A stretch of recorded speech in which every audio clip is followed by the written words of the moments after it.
How we doing? Good morning. I'm happy to see you. Yeah, ditto.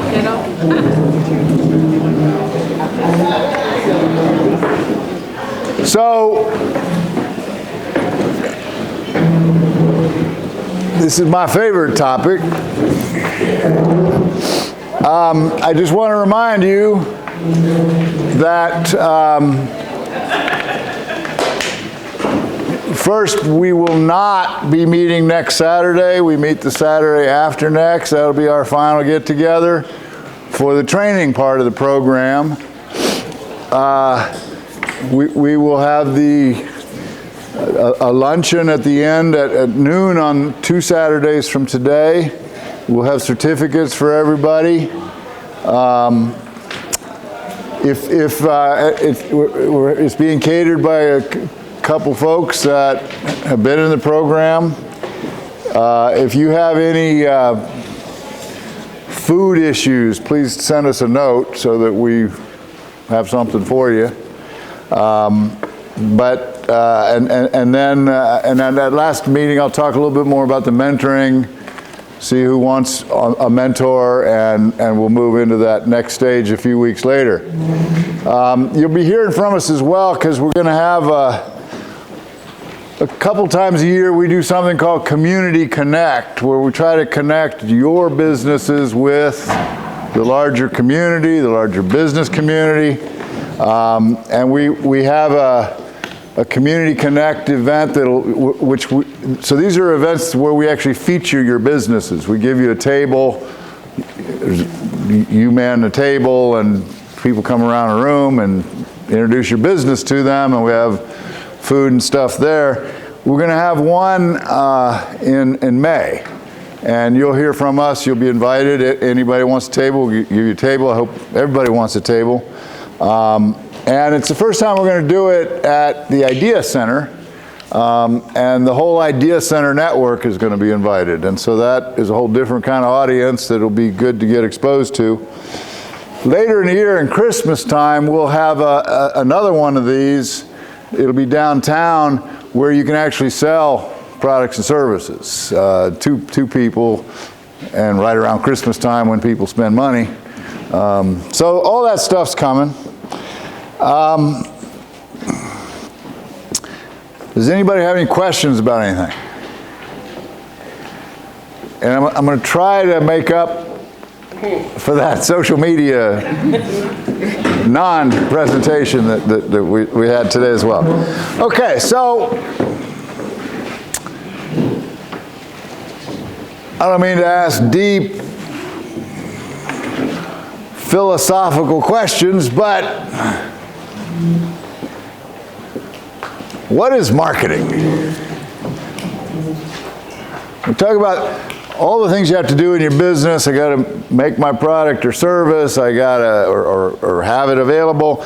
I got to keep some records or bookkeeping. What is the marketing part of the whole thing?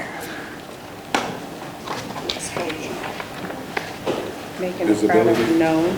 Making your product known. Visibility. Promoting. Okay. So, I'm hearing words like advertising. I'm hearing words like promoting. Connecting with individuals. Connecting with individuals. Yeah, so I'll put connecting. I'm hearing words like visibility.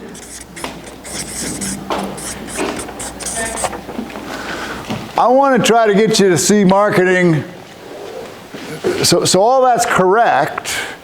I want to get you to see marketing as more than that.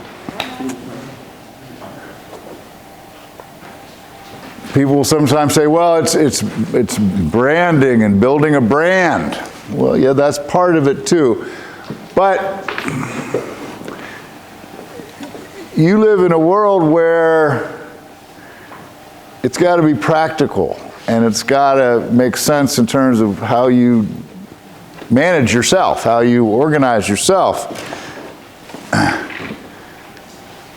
you can be as visible as you want to be, but the bottom line is, what's the single biggest struggle the folks that come through this program have? Making sales happen. So it isn't just about being visible, it's about making sales happen.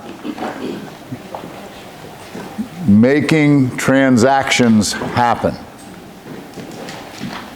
So how I want you to think about marketing is anything you do in your company, anything you do in your business that makes sales or transactions happen. Okay? So that's where we're going to start. And any activity, anything you do. So there's some products and some eyelashes and some business cards and some signage up here and some new stuff with QR codes, and that's marketing. But you see that chair you're sitting in?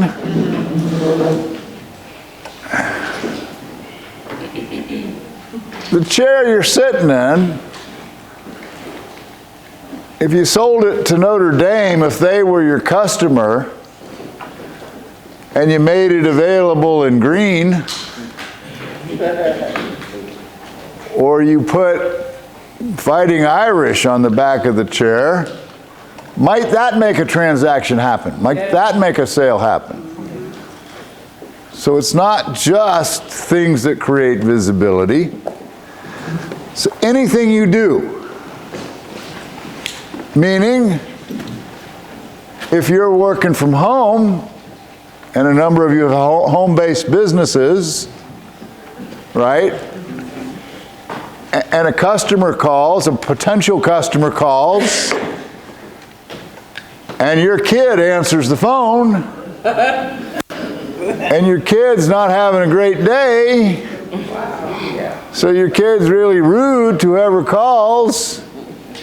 That affects whether sales happen. So answering the phone is a marketing activity. I want you to think more holistically of the things you do that affect whether a sale happens or not. Most importantly, I want you to concentrate on what it takes to make a sale happen. So what are we doing? We're moving people. We're moving people from, I've never heard of you, I got no clue whether you're any good or not, to, I'm a happy customer and I'm telling people how great your product or service is. You're moving people. Marketing's a moving process. I'm moving people. Marketing is things you do that create value for a customer. Create value for a customer. And so, marketing should be the most creative part of your business. The one truism about marketing in 2023, as it was in 1923, and as it will be in 2123, 80% of marketing is creativity. Thinking more creatively. I'll talk more about that creativity in a minute. And so when you start thinking about, all right, how do I market my business? What are the possible ways I could make transactions or sales happen? The possibilities are unlimited. It's just how out of the box can I get? How creative can I get?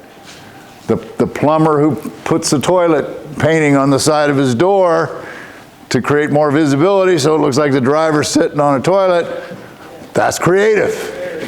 creates a lot of visibility. But the point is, there's so many possible ways, so that's a challenge for you. Because if you're listening to me and I'm saying, well, marketing's about thinking different, being creative, and there's a zillion ways you could be creative, you go, okay, Mike, that's good, but that doesn't help me, because if there's a zillion ways, how do I get organized? What things should I do? I'm going to give you a way to simplify all those possible ways to make sales happen. Okay? So, the whole thing starts with the marketing imagination.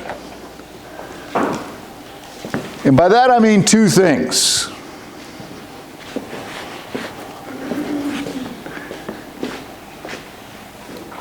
You want to wear a different pair of glasses, a different pair of lenses. You want to look differently at two big questions. You want to see your customer differently than all the other competitors see that customer. What does that mean? I want you to look at your customer and see them differently.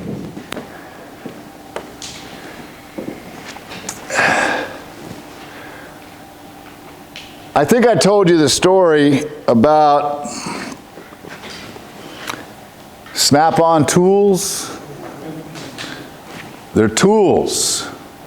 They're a commodity. A wrench is a wrench is a wrench.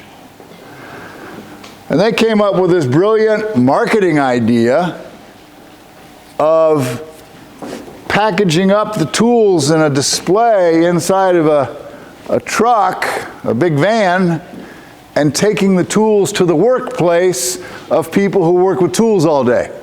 So when people go on break, the Snap-on truck's outside. Well, people who work with tools look at tools differently than you and I do.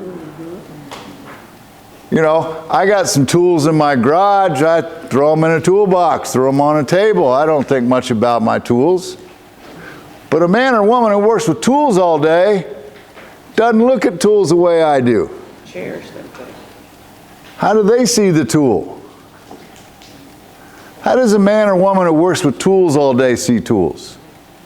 It's their baby. They cherish them. Extension of them. They see it. That wrench is my paintbrush. Extension of them. I create stuff. In a sense, I'm an artist. It's just with a wrench or pliers or a drill. Well, that's looking at your customer a little differently than everybody else does. Look at your customer differently. See your customer from the... So I told you about this old rock and roll band that many of you probably never heard of, called the Grateful Dead. The reason the Grateful Dead, as much as their imagery was that they were this sort of marginal LSD, tie-dyed t-shirt kind of band, the reason they made so much money, the reason they were so successful, was they looked at their customer differently.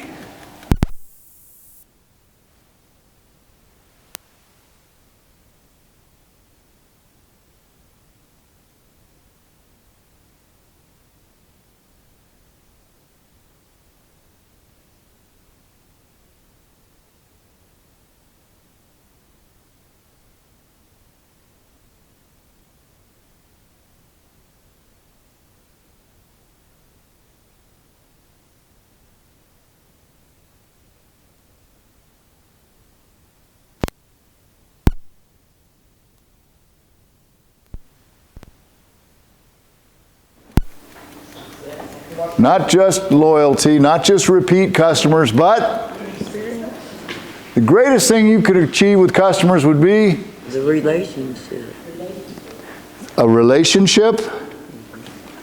A relationship's good. What's better than a relationship? Success.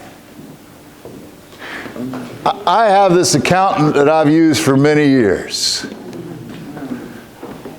in New Jersey, does my taxes. In fact, his dad did my taxes, and his dad passed away, and he took over. When he took over, I looked at him a little carefully to be sure. But he's probably got 30 customers, 30 repeat customers that are people I referred to him. Oh, word of mouth. Word of mouth. So, what role will I play for him? I'm a missionary. I'm a missionary.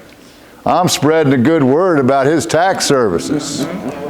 That is the penultimate marketing achievement, where people don't just buy from you or repeat buy from you, but they're missionaries for you. That's takes some doing to get to that point. But that's how you should look at it. That's how you should approach it. And it's also looking at your product differently, looking at what you do for the customer. I told you about that young man that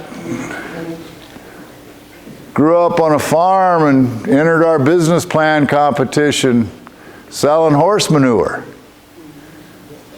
But he didn't look at his product in terms of, I sell horse manure. He looked at his product as, this is a product that puts healthier vegetables on the family's dinner table. He looked at his product as, this is a product that brings people together to toil in the soil and build stuff and plant stuff. Looking at your product differently. Steve Jobs, think about Steve Jobs. Y'all know who he was? Yes. He was the founder of Apple Computer. He was a pretty brilliant guy, but at his heart and soul, he wasn't a technical guy. He had another guy who was a technical guy. He was a visionary, but at his heart, Steve Jobs was a marketing guy.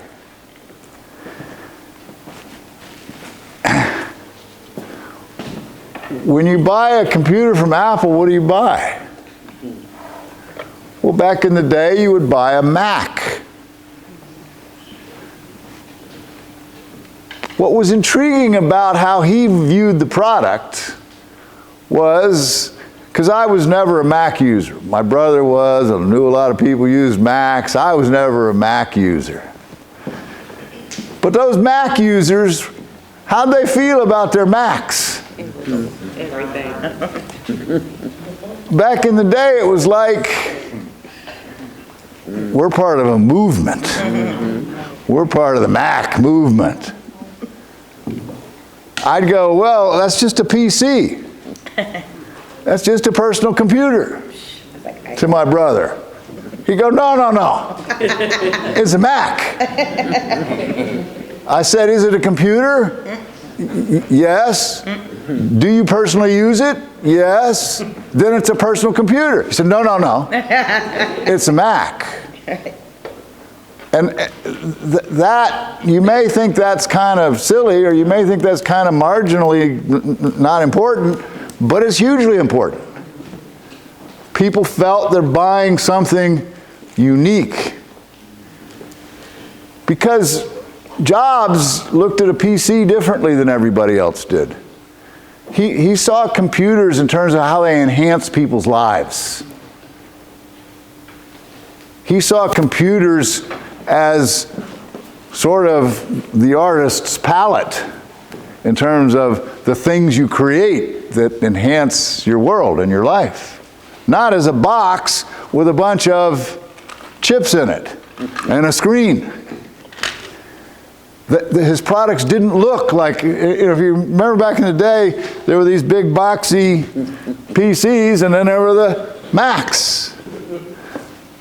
Seeing your product differently. Thinking about your unique value proposition. Thinking about what your product actually does for people. So, Marcy sells the voiceovers for advertising, other things, but the heart of her business.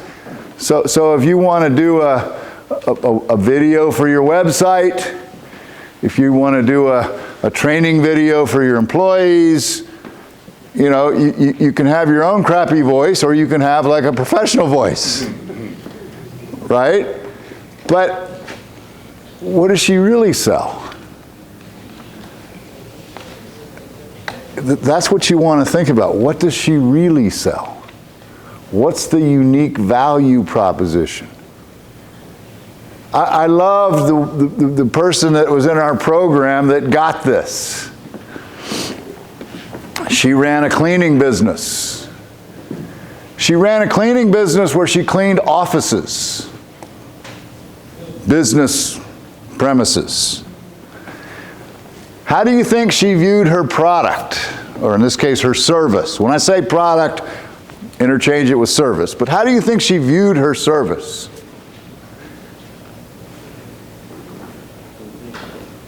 Think customer. Think of your customer. Think about what you really do for your customer. How do you think she viewed her service? As the best. No, and that's what I want you to get away from. Okay. Maybe you're the best, maybe you're not. Feeling proud about your product or service is a good thing, but she wasn't selling cleaning services. Unique value proposition. She what? Selling herself? No, that's a good idea, but she wasn't selling herself. I think that's called prostitution. Take it there.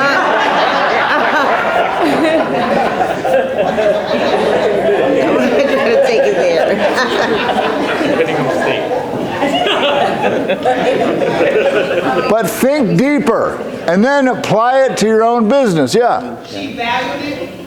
She valued it, but what's she doing for the customer? Providing an experience. Satisfying. What would really satisfy you if you walk in the shoes of a business owner, of an office manager? A job well done.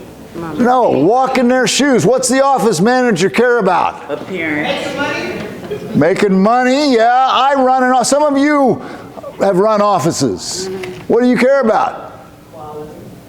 How it looks to other people. Being unique. No, you're in a business. If you're in a business, what do you have? You have employees. And if you have employees, what do you want? You want your employees to be productive. Exactly. To not sit around and waste a lot of time when you're paying them. Right? She argued, my cleaning services make your employees more productive. If it's clean, if it's sanitized, if they're not getting sick, if things are more orderly and organized in the office, your people will be more productive. Does that resonate to the decision maker? To the customer? If somebody comes in and says, I can clean your office, you're the office manager, I can clean your offices for you. Versus, I can make your employees more productive. Which message is going to more resonate? The second one. Think deeper about what your product or service actually does for the customer. People buy benefits. If you sell drill bits, I don't care about drill bits. I'm the customer. What do I want? I want a hole in the wall. That's why I'm buying a drill bit. What's it do for me? How does it benefit me? How does it solve a problem? Remove a pain? But this is where marketing starts. I'm not selling financial services. I'm selling what financial services do for you. I'm not selling eyelashes. I'm selling what eyelashes do for you. You got to look at your product differently. And you got to think about your customer differently. Here's how too many people look at marketing. I don't know whether you like this metaphor or not, but I like it. Too many people look at marketing and customers the way a fisherman looks at fish. How does a fisherman look at fish? How do I catch as many as possible? A fisherman's just focused on how do I catch as many fish? So the fisherman's thinking, what's my favorite bait that I use? What's my lucky lure that I use? What's my secret place on the lake to put my boat where I'll find more fish? You don't want to think like a fisherman. You want to think like a marine biologist. How does a marine biologist look at fish? They want to know, why does a fish respond to this kind of bait? Why does a fish respond to this kind of lure? Given weather, temperature, choppiness of the water, how could I know in advance where in the lake more fish will be found? It starts by walking in the shoes of your customer. That empathy, that, you know, I always find it amusing how, well, not bemusing is be better than amusing, because I end up having to travel a lot. You know? You ever think about somebody who travels on business, right? And traveling is a nightmare these days. There's nothing enjoyable about it between the lines and the security and the getting inspected and flights delayed and missing connections, and then these days, like, people fighting on airplanes and all kinds of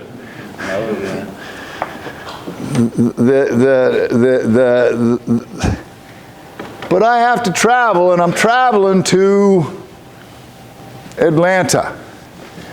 So I have to get up early and go to the airport ahead of time, and I get finally to Atlanta at 6:30 at night. And how am I feeling? Tired. I'm friggin' tired. This traveling stuff, wear and tear on you. I'm tired. I just want a beer. And I get to the hotel and I'm checking in. And who's working at the desk, at the front desk at the hotel? There's a man or woman working at that hotel counter. And when did they come on duty? They came on duty at 6 that morning. So how long have they been working? So how are they feeling? Right, tired. They're tired. It's been a long day. They've dealt with a bunch of difficult customers. What's going to happen when my fatigue runs up against their fatigue? Yes. Probably not great service. Yeah. Probably friction. Well, that just means the entrepreneur who owns that hotel ain't looking at the customers right. Yeah. Or they would approach staffing differently. All right. So, looking at your customer differently, looking at your product differently.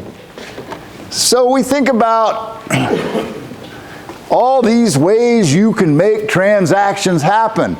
There's a zillion, all these ways you can make sales happen. Be creative. The possibilities are endless. And so then you go, okay, Mike, how do I get 4 P's of marketing? The proper term to the entrepreneur is your marketing mix. Your marketing mix. What I'm saying is you can take all those possible ways to make transactions happen, make sales happen for your business, and you can put them into 4 boxes. Product, price, promotion, and just to get a 4th P, place. Place just means distribution, how the customer gets your product. Product, price, promotion, and place. The 4 P's of marketing, the marketing mix. What do we mean by product? Well, or service, so you could put the word service in there. But, so here's a product, right? Here's a product, right? But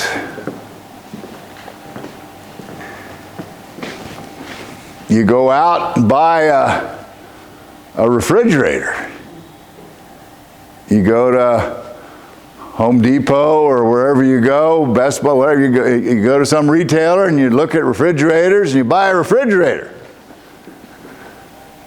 You don't expect to put that baby on your back and carry it out of there. You expect delivery. And when they deliver it, you don't expect them to roll it into your front yard and peel on out of there. You expect installation. And as they're installing it, you expect, I want to be able to ask you how the ice maker works, so I want a little training. What I'm trying to say is, the product isn't just the product. It includes things like delivery, installation, and training. The customer doesn't dissociate. Customer sees those as part of what they bought.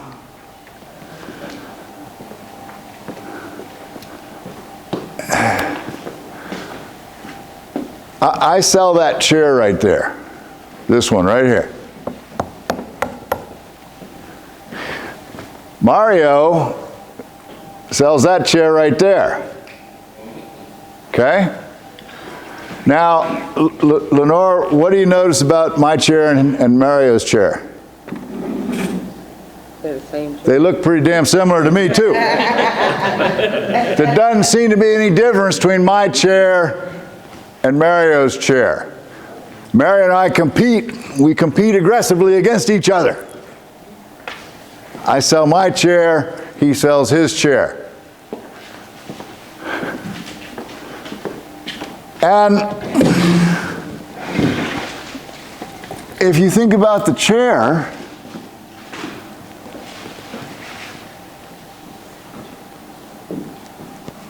they look pretty darn similar to me. But there's something I forgot to tell you.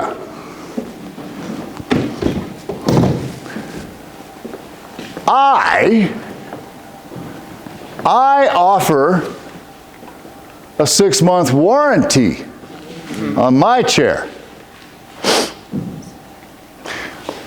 Mario offers a 6-year warranty on his chair.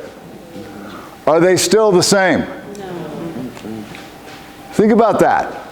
To the production manager who made them, are they the same? Yes. To the design engineer, are they the same? Yeah. To the customer, are they the same? No. And all we care about is the customer.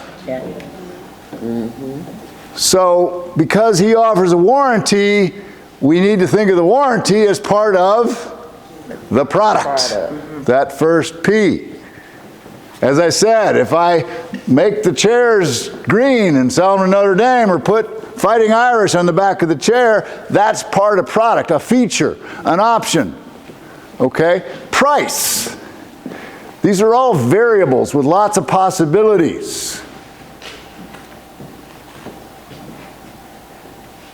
One of the laws in pricing that I hope you adjust your thinking, but one of the laws in pricing is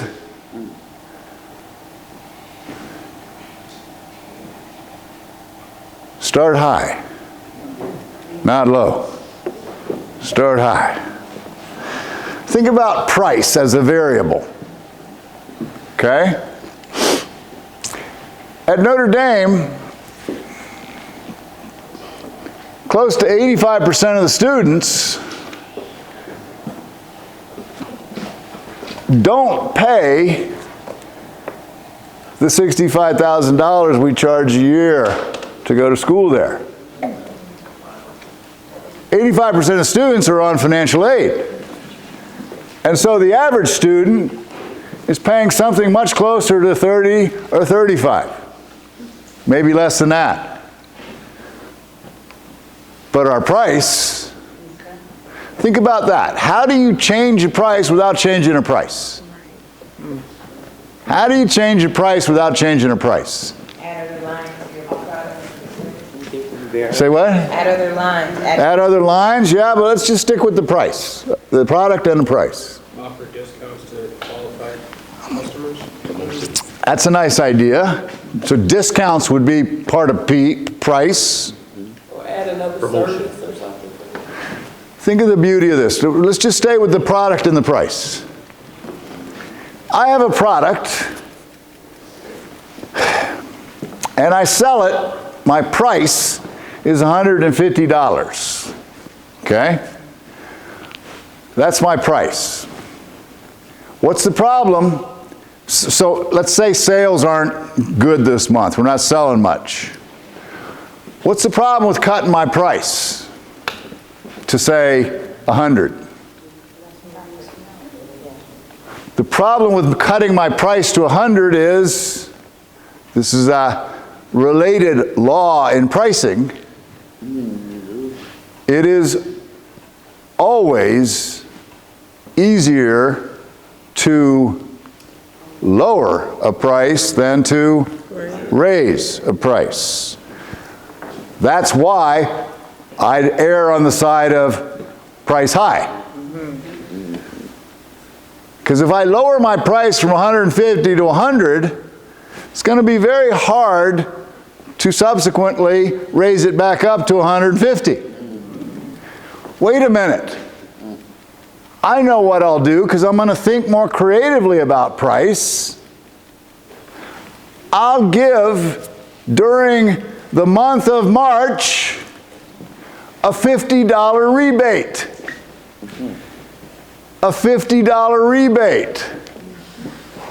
So I'm cutting the price to 100 by giving a $50 rebate. What's beautiful about that? At the end of the month, the rebate goes away. I never change the actual price. I'm still at 150.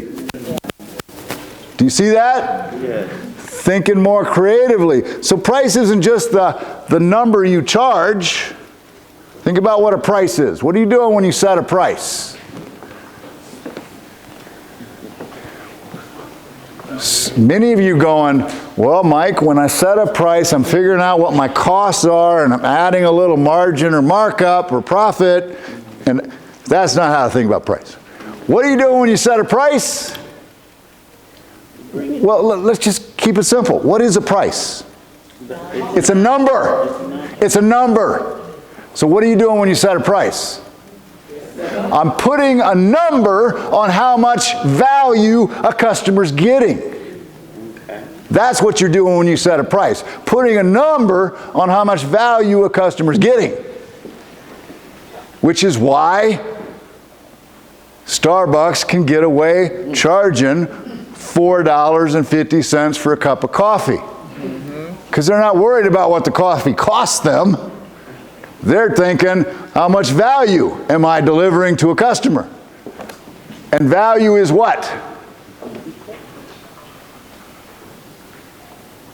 Value is what? Walk in the shoes of the customer. Value is, you know, when I was a kid, I actually ran away from home when I was pretty young. Me too. And never went back. I mean, I went back, but I never moved back. Right, Yeah. right. So, and my parents were like, okay.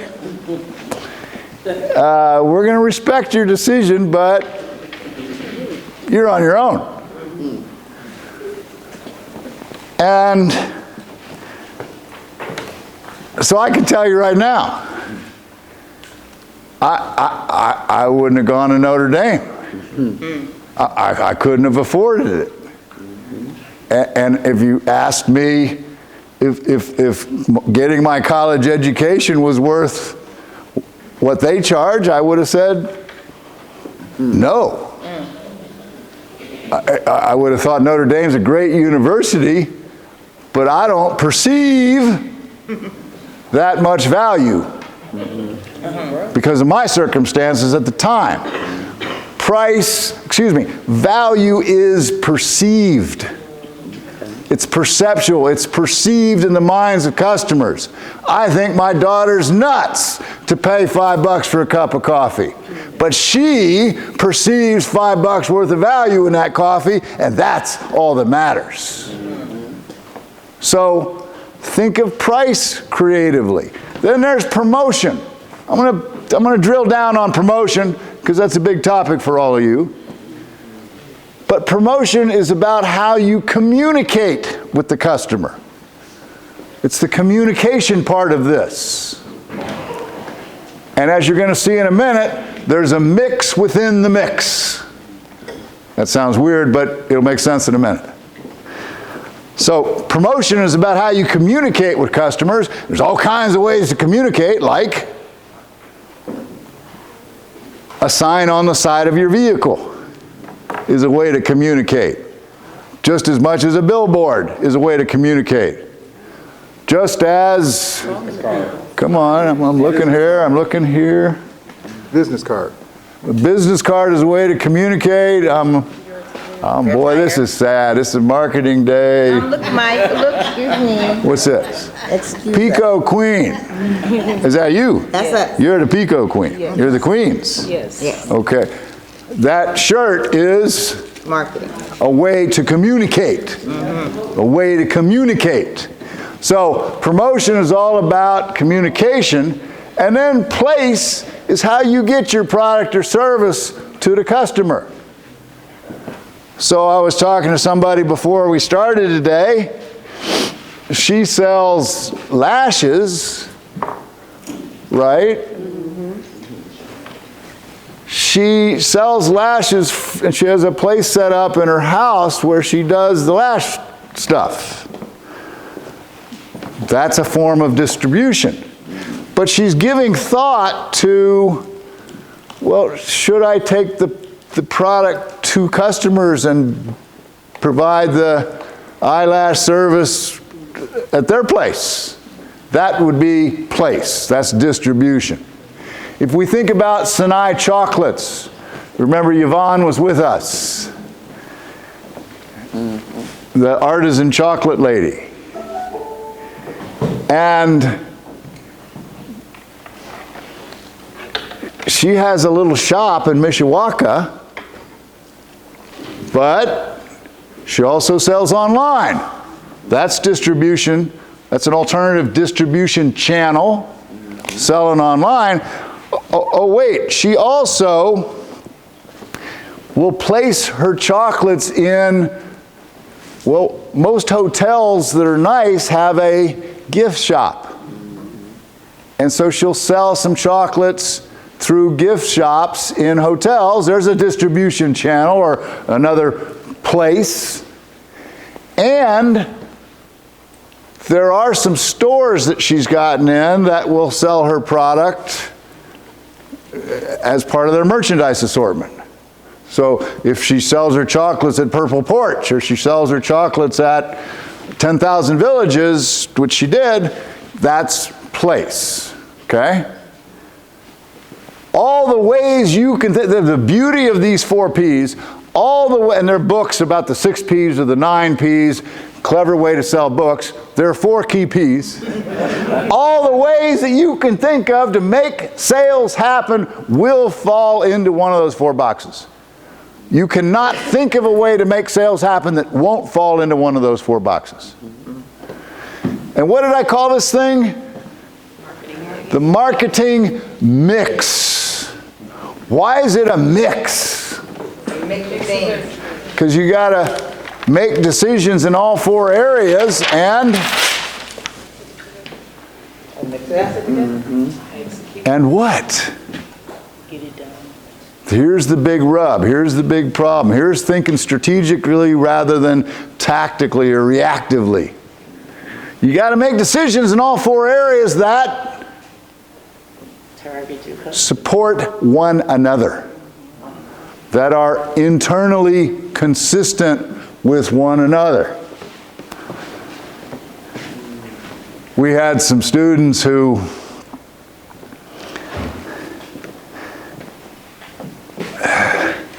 they invented a device. They learned an engineering principle and they turned it into a business. But if I take a lukewarm bottle of beer or wine or water, whatever, but we'll go with beer. If I take a lukewarm bottle of beer, room temperature, right? If I put it in ice and spin it for about 35 seconds, it will be like it's been in the fridge for a couple hours. It'll be chilled. So that's the principle. So they designed this product that they call Spin Chill, but the original product was kind of awkward, but the one they have now is kind of cool. But it's like a drill with a thing on it that would attach to your bottle, and you turn it on and it spins in the ice. And so if you're on a boat or you're somewhere where you don't have any refrigeration, you could use this Spin Chill device and make your drinks chilled. The challenge is, if we think about place, how do we sell this thing? Well, how do they sell it? Their initial thought was through our website. Through our website. If we take Joe and his coffee, his initial thought was, I'll sell at farmers markets and public markets because he's a good salesman. He knows how to sell. Well, what's the problem with that reasoning? What's the problem with that reasoning? Can't be at 2 places at once. Can't be at 2 places at once. That's a good point. And you end up selling one at a time. Somebody comes on your website and orders one Spin Chill device. Somebody comes to the farmer's market and buys one bag of coffee. What do you think those Spin Chill kids figured out once they understood who was really their target audience? They figured out that, what did you say? Put them in liquor stores. Put them in liquor stores. This was down in Florida. They went to ABC liquor stores and talked them into trying the product. And sales went wild. They did very well. There was a point where these kids were living in a dorm room on the campus when I was at the University of Florida. They were doing $120,000 a month in sales. $120,000 a month and nothing to, So, what's the beauty of them getting into ABC liquor stores? A better placement and distribution. Better distribution, better placement. I can sell you one, you come on my website and buy one today and I have to package it and ship it, or I go to ABC liquor stores and sell them 6,000 and they put them in every location they have all over the state of Florida, right? But all driven by understanding who your customer is. All right, so I want to take these 4 P's and apply them. There's this entrepreneur. Where do we start the whole course? Where did we start that first day? What's the first thing I talked about? Mindset. Think a little unreasonably. I celebrated unreasonable thinking. Well, here's an unreasonable guy. Let's think about a product that's well established, there's lots of competition. In fact, it's so well established, it's been around over 100 years. And once you're established and have been around a long time, the image you have in the mind of the customer is well entrenched. Let's think about a product like that, okay? The product in question is blue jeans. How long have blue jeans been around? Since 1860s or something, when they had the gold rush out in California, they needed rugged pants. Levi Strauss invents blue jeans. How do you all, as customers, think about blue jeans? Well, it's a pretty entrenched image. Blue jeans are rugged, durable, everyday wear that I can put on to cut the grass, to play some flag football, to change the oil in my car, to go to work, whatever. We think of blue jeans as rugged, durable, everyday wear. And at the time of my story, the retail price of blue jeans was $17 for a pair of blue jeans. It's a few years ago. And this unreasonable entrepreneur comes along. He takes those blue jeans that everybody knows. He uses the same denim. He changes the cut slightly.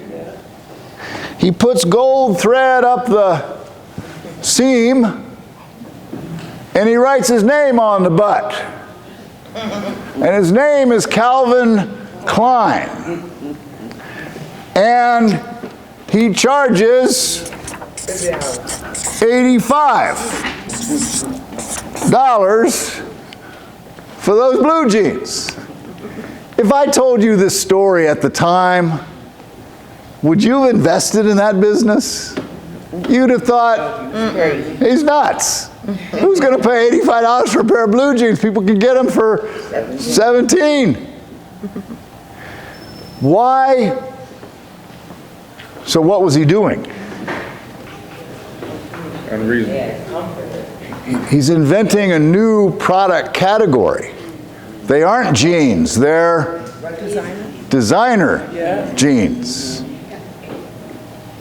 Now let's think about this story. Why were designer labeled blue jeans, which should have been a disastrous failure, what a dumb idea. Write your name on the butt, put some gold thread in the seam, and people will pay $85. Why were designer labeled blue jeans successful? They do feel different. The answer in your business is to dissect your marketing mix.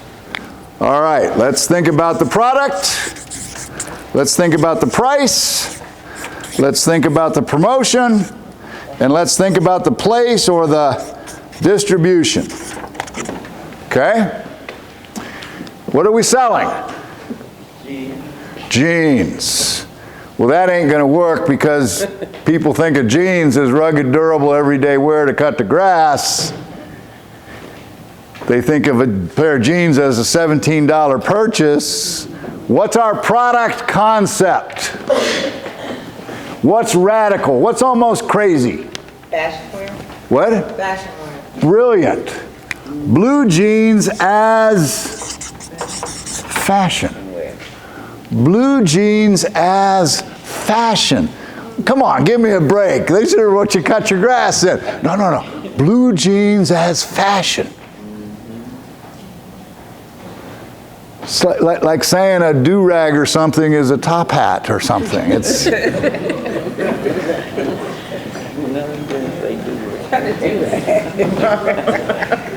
Oh, my.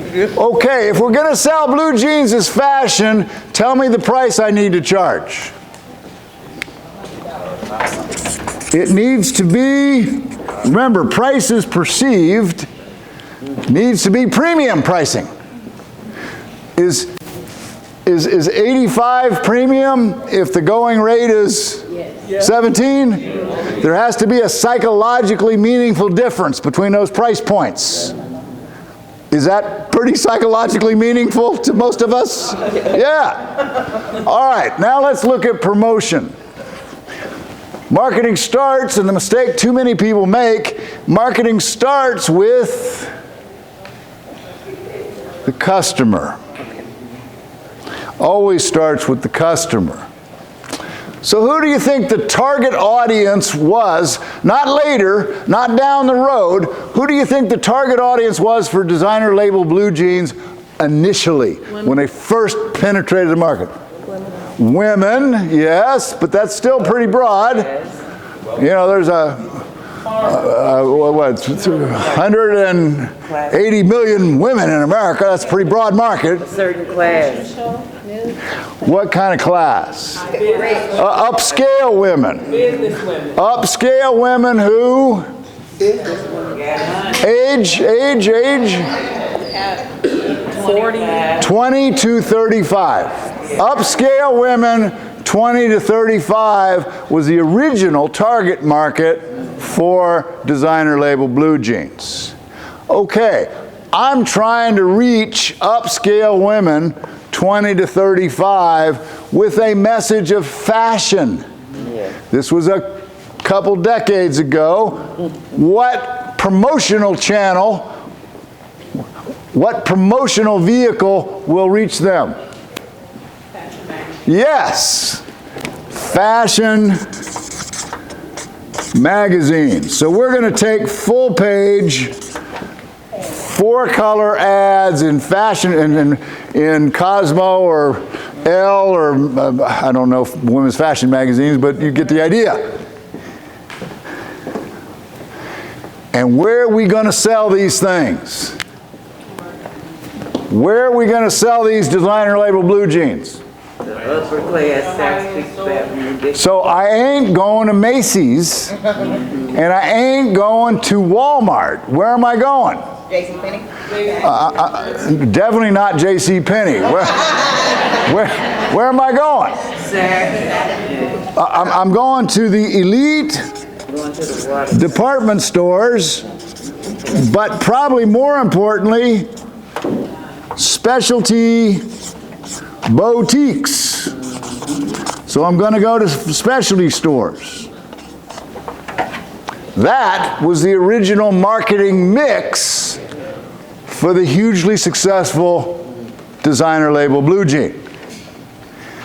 Who can tell me what's critical about that marketing mix? Who can tell me why it succeeded? Say that again. They all go together. That's the key. Is a message of, we're positioning the product as fashion, we're charging $85, we're promoting through upscale fashion magazines, and we're selling through nice stores. Do those hang together nicely? Yes. Oh, yeah. Do they reinforce one another? Yes. That's what you're trying to do. That's great marketing. Do you get the marketing mix, the 4 Ps? So, each of these is a creative variable. In each of your businesses, you should have ideas about what should I be doing with the product, what should I be doing with the price, what's my best promotional approach, and how do I want to make the product available to customers? Okay? That's where marketing starts. Well, it starts more fundamentally. It starts with a guiding philosophy. Right. You want to be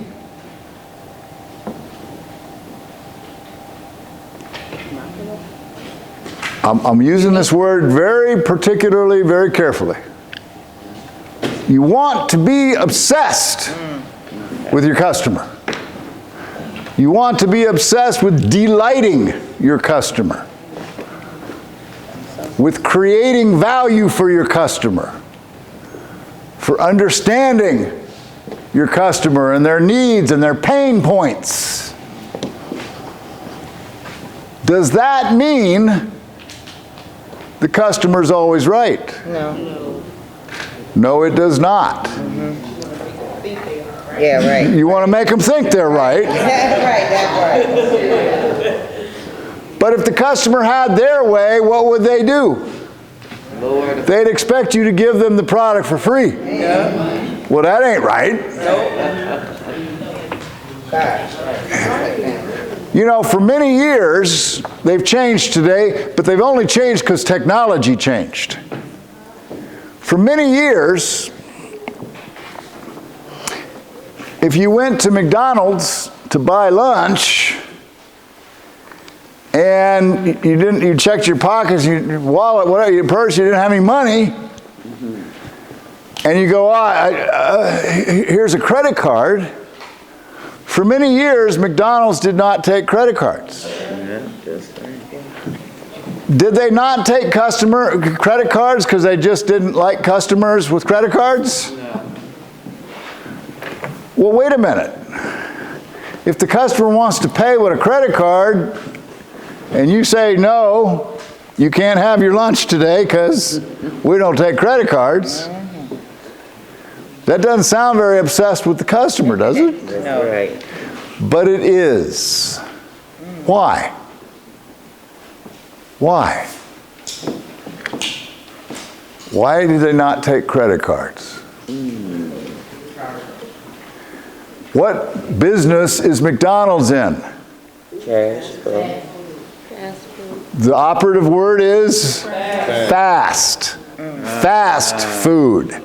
And back in the day, if you gave a credit card, Right. by the time I scan the card, and the card cleared, and I get the signal back from the bank that we're good to go, that that's a good credit card, the line at McDonald's is out the door, the cars are backed out on the street, and it took away from what they do. And what they do is consistent fast food. So in that case, the customer was wrong to expect, take my credit card. Now technology's changed so they can do it really fast now. They take credit cards because it doesn't interfere with what they do. Customers will ask you for all kinds of things. And the mistake too many of us make is you want to please customers, so you start doing things that aren't what you do. You start customizing when you don't do customization because you're desperate for the customer. You just want the sale. You got to stick to what you do. You got to stick to your model. Customers are wrong all the time. If a customer on an airplane, I don't know, slaps a flight attendant on the butt, that customer is wrong. That customer needs to be banned from ever doing business with you again. Yes. So understand, the customer's not always right. That's right. What you want to be obsessed with is doing what you do for the customer better than anybody else. That's this marketing philosophy, a customer-centric philosophy. It's ingrained in how you do business. It's ingrained in how you answer the phone, no matter what kind of day you're having. It's ingrained in every facet of your approach to how you do things. And when you do that, you know, it's work. I'm stunned. You know, South Bend is not a big town. There are businesses I frequent. None of them know my name. Oh, that's bad. That doesn't take any effort to know your customers' name, especially your repeat customers. right? It's just discipline. It's just work. But that is reflective of a customer obsession. So all of this starts not with designing clever advertising. All of this starts with understanding your customer. And I want you to think about yourself. Okay? Think about yourself. How most of you at some point in your life have probably bought a car. Think about how you buy a car. Think about what process you go through. And that's the key. I want you to understand when people buy things, there's a process they go through, no matter what they're buying. Think about how you buy a car, and then think about how you buy a pair of gym shoes. Do you buy a car the same way you buy a pair of gym shoes? Nobody does. Then think about how you make a decision on a restaurant to go to, or a place to get your hair done. When I say walk in the shoes of the customer, the beginning point is, how do they buy eyelashes? How do they buy voice dubbing services? How do they buy popcorn? How does the customer buy? Understand the customer buying process. I guarantee you at Notre Dame, we have people that have spent a lot of time studying how do high school students pick a college? What process do they go through? How many alternatives do they consider? What attributes do they use to make the decision? I'm going here, I'm going there.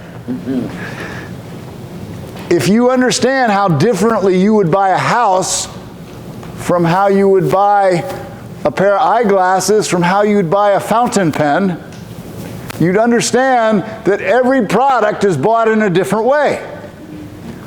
Customers have a buying process.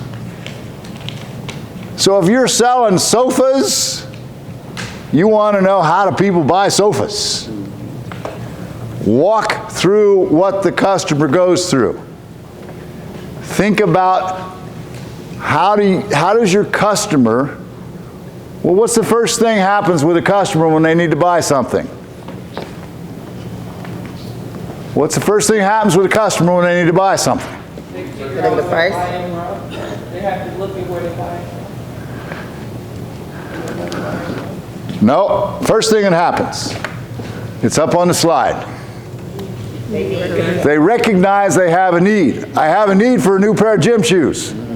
I have a need to create an advertisement, so I need a voice to speak. I have a need for a new couch. I have a need for a dress, a party dress or a professional dress. So what should you be asking? What are their needs? So Renee, what are you selling? Childcare. Childcare. What triggers a person with children's need for childcare services? What are the 2 or 3 triggers that initiate their recognition, I have a need, I have a problem? A new job. And those triggers depend on the product. So a new job, or I've been a stay-at-home mom and I'm ready to start working again, or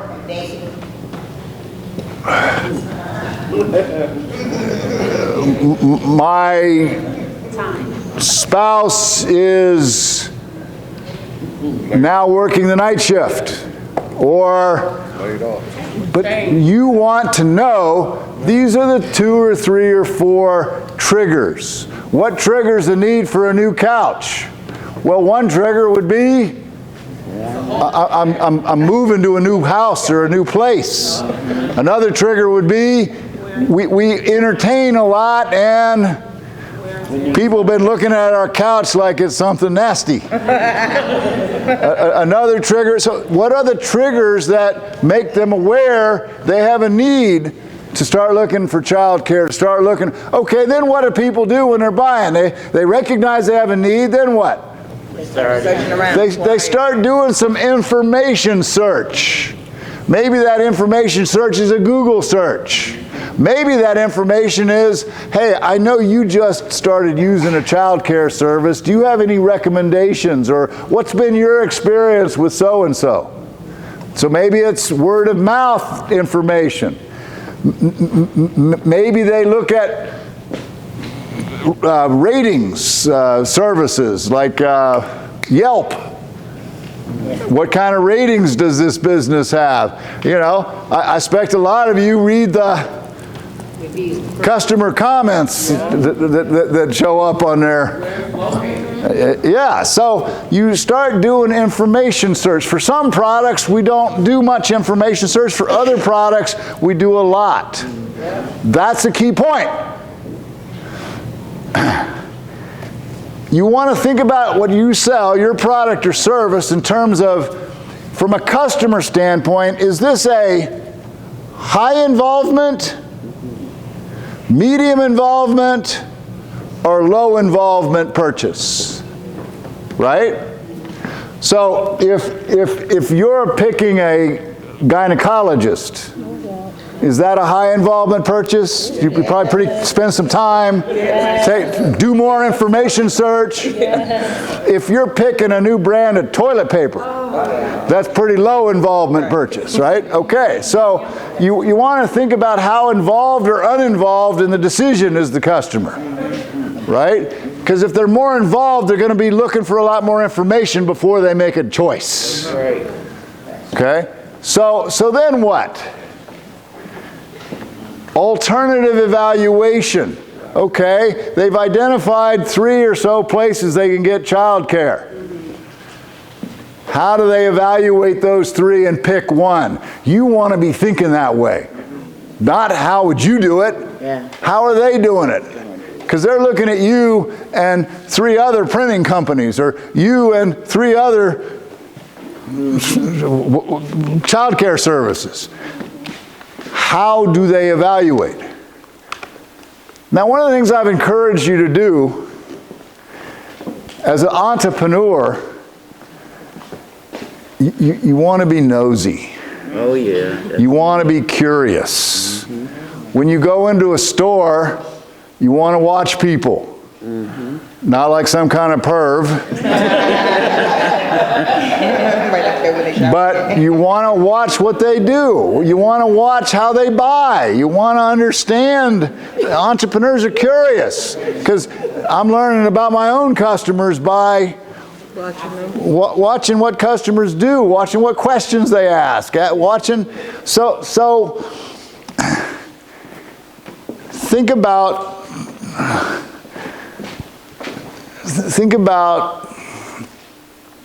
a person who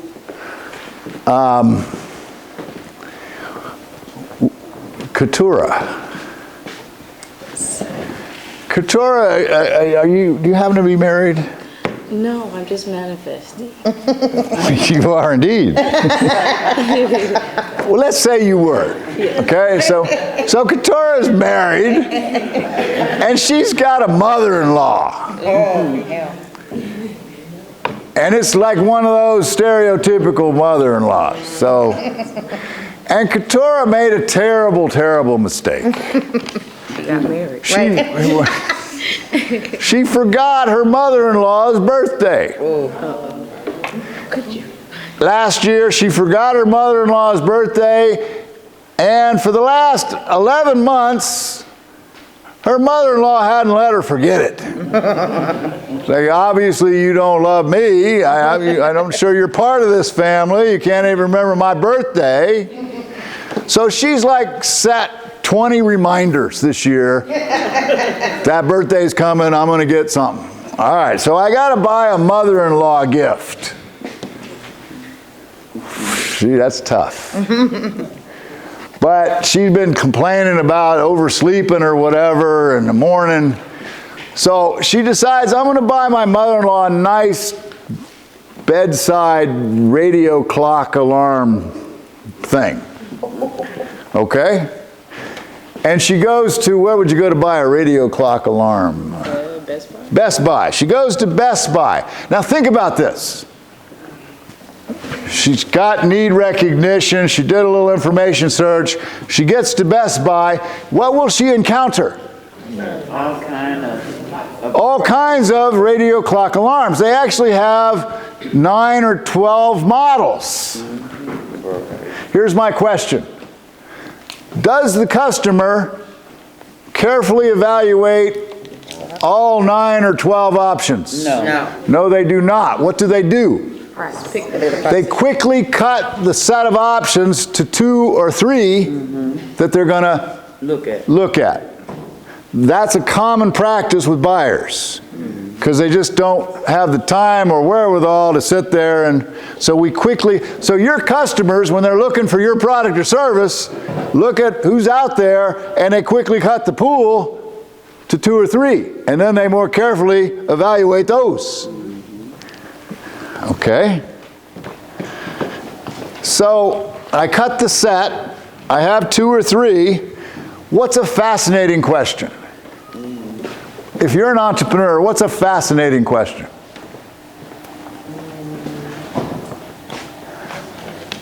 How does Keturah go from 3 to, how does she make the decision? That's how you need to be thinking. With my customers, when they're looking at me and 2 other catering services, how do they make the decision on which one to go through? How do they make the decision? First thing is appearance. I took my shoe off one day. I held my shoe up in front of you. And I used it as an example to demonstrate when people buy products or services, they're buying. When I held my shoe up, I said, are they buying the grade of leather that they purchased? Are they buying whether there are 99 or 100 stitches across the top? Are they buying, what do they know? They're buying fit, style, comfort, durability, price, brand name. People buy attributes. So when people buy your product or service, they're evaluating you on certain attributes. Is that okay, so how do people evaluate a child care service? So probably, Is it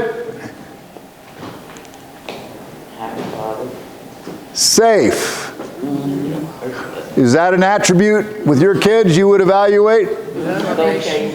Especially post-COVID, is it? Sanitized. Is it I got kids get colds and stuff and they drool and they make messes and then they get in each other's messes and right, so I'd want to, is it education? Does it educate my child or does it just keep them occupied? Right? Is it flexible? So if I say I'm going to pick up the kid at 1 and I don't come to 3, am I going to have a problem, or are they good at that flexibility? Right? What I'm saying is, think through the attributes your customers use to evaluate your product or service, because that's what they're doing. As she sits there looking at these radio clock alarms, she's going, okay, what's important to me? Well, I want something that is stylish looking. I want something that, well, it's my mother-in-law. I better not buy some brand nobody's ever heard of. It probably needs to be a brand somebody's at least heard of before.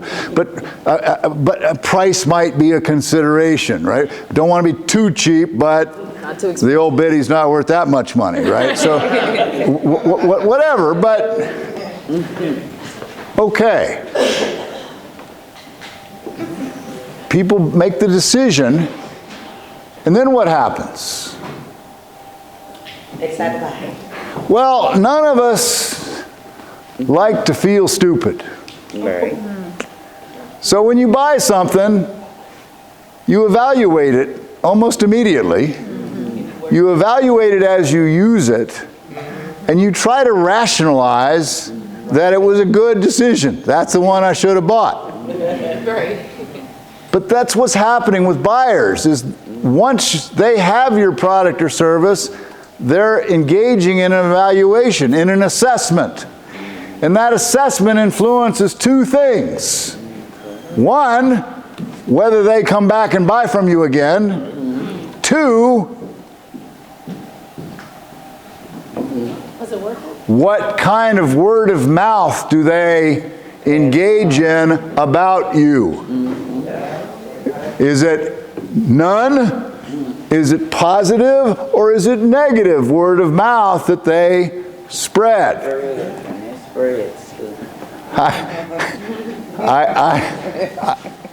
I got charged a ridiculous cancellation fee at a local restaurant because I had an emergency come up and couldn't show up at the time at the restaurant. They may think they're being clever by charging a big fee to discourage people from having appointments and then not showing up, but they've lost a ton more money from me and people I've told the story to. So they're clever by half. And so think about what your customer's doing after they've bought from you. Try to influence that, right? So when I bought a house here in South Bend, what did I get? No, when the first day I moved into the house, the real estate agent had taken the time to figure out, because I was moving up here from Florida, that she had taken the time to figure out when I was arriving and actually moving in. I needed keys, right? So when I walked into the house, there's a bottle of champagne on the counter, right? She's marketing to me. She's got the sale. She's got her commission, but she hasn't stopped marketing. That's right. Right? And it wasn't just that, okay, I gave him a bottle of champagne. It was that next Christmas, I got a communication from her. But there was a deliberate and intentional follow-up after the sale. One of the most important ideas in marketing is marketing doesn't end with the sale, because the customer's still buying. All right. These steps don't always apply. There could be other steps for certain things that people go buy. But if you take this general model and you apply it to your business, let's take a different example. Okay? So, Katrina, good morning. Good morning. Katrina was leaving the house this morning, and as she left the house, somebody yelled out to her, "Hey, we're out of milk. Could you get some milk on your way home?" She goes, yeah, I got to get over there to see Morris. Don't bother me. But so she finishes today, and she's tired. It's Saturday. She thought this would be a day to relax, but she had to come listen to me. She finishes today, and as she's leaving and getting in her car, she thinks, oh yeah, I'm supposed to get some milk. So Katrina, in that situation, where would you stop for some milk? Somewhere that's convenient, because I'm tired. Okay, somewhere convenient. So she goes to a convenience store, and 7-Eleven or whatever, and she gets some milk. Right. All right, she doesn't go to 7-Eleven. She goes to Family Dollar. Family Dollar. She goes to Family Dollar and gets some milk. Wherever she goes, She got her milk. And she goes to the checkout counter, and there's 3 people in front of her. And she's like tapping her toe because she's like, come on, I just want to go home. Let's speed it up here. Come on. And while she's standing there, minding her own business with her milk, right about eye level, this candy bar starts talking to her. And the candy bar says, "Hey, Katrina." She says, "Yes." And the candy bar says, "Aren't you hungry?" And Katrina says, "Yes, I am, candy bar." And the candy bar says, "Katrina, don't I look good?" And Katrina says, "Yes, candy bar, you look very good." And she reaches out and grabs that candy bar, puts it with her milk, gets up, pays for her milk, and leaves. Does that ever happen? Yes. All the time. What's that called? An impulse purchase. An impulse purchase. So very low involvement, impulse purchase. Right? Even in that case, there was a buying process. That's the thing I'm trying to teach you here. Think about how your customer buys, what process they go through. In this case, there was a buying process, and here's a big question you want to ask yourself. How long is the customer buying process? How long is it go from the customer becoming aware they have a need to they've made a purchase decision and they're using the product or service? What length of time? We did some work a few years ago with kind of an interesting product. It was a different kind of imaging equipment sold to hospitals. And I won't go into detail, but the hospital was the customer, and this was a piece of imaging equipment that principally hospitals are organized into level 1, 2, 3, or 4 in terms of their trauma status. And so we figured out by studying buyers that our principal market was level 1 trauma centers. The ones they helicopter you to when the other hospital can't do what you need. We spent a lot of time before we designed any marketing figuring out how hospitals buy imaging equipment. And what do you think we discovered by simply going and talking to some people in hospitals? How long do you think the typical buying process is for a new piece of imaging equipment for a hospital? A long time. Come on. A long. 14 months. 14 months from I've never heard of you to I've bought your product and I'm using it. More importantly, one of the big questions in marketing is who is the actual decision maker? Who is the actual decision maker? Well, in a hospital, buying a piece of imaging equipment, over 20 people get involved in that buying decision because it's a $500,000 piece of equipment. Over 20 people. As a marketer, I'll never reach all 20 of them. I got to be thinking cleverly about how I market to these hospitals. But if here's the big one. You ready? Like a drum roll? The most important idea I can tell you about marketing, top of the list, the number one thing,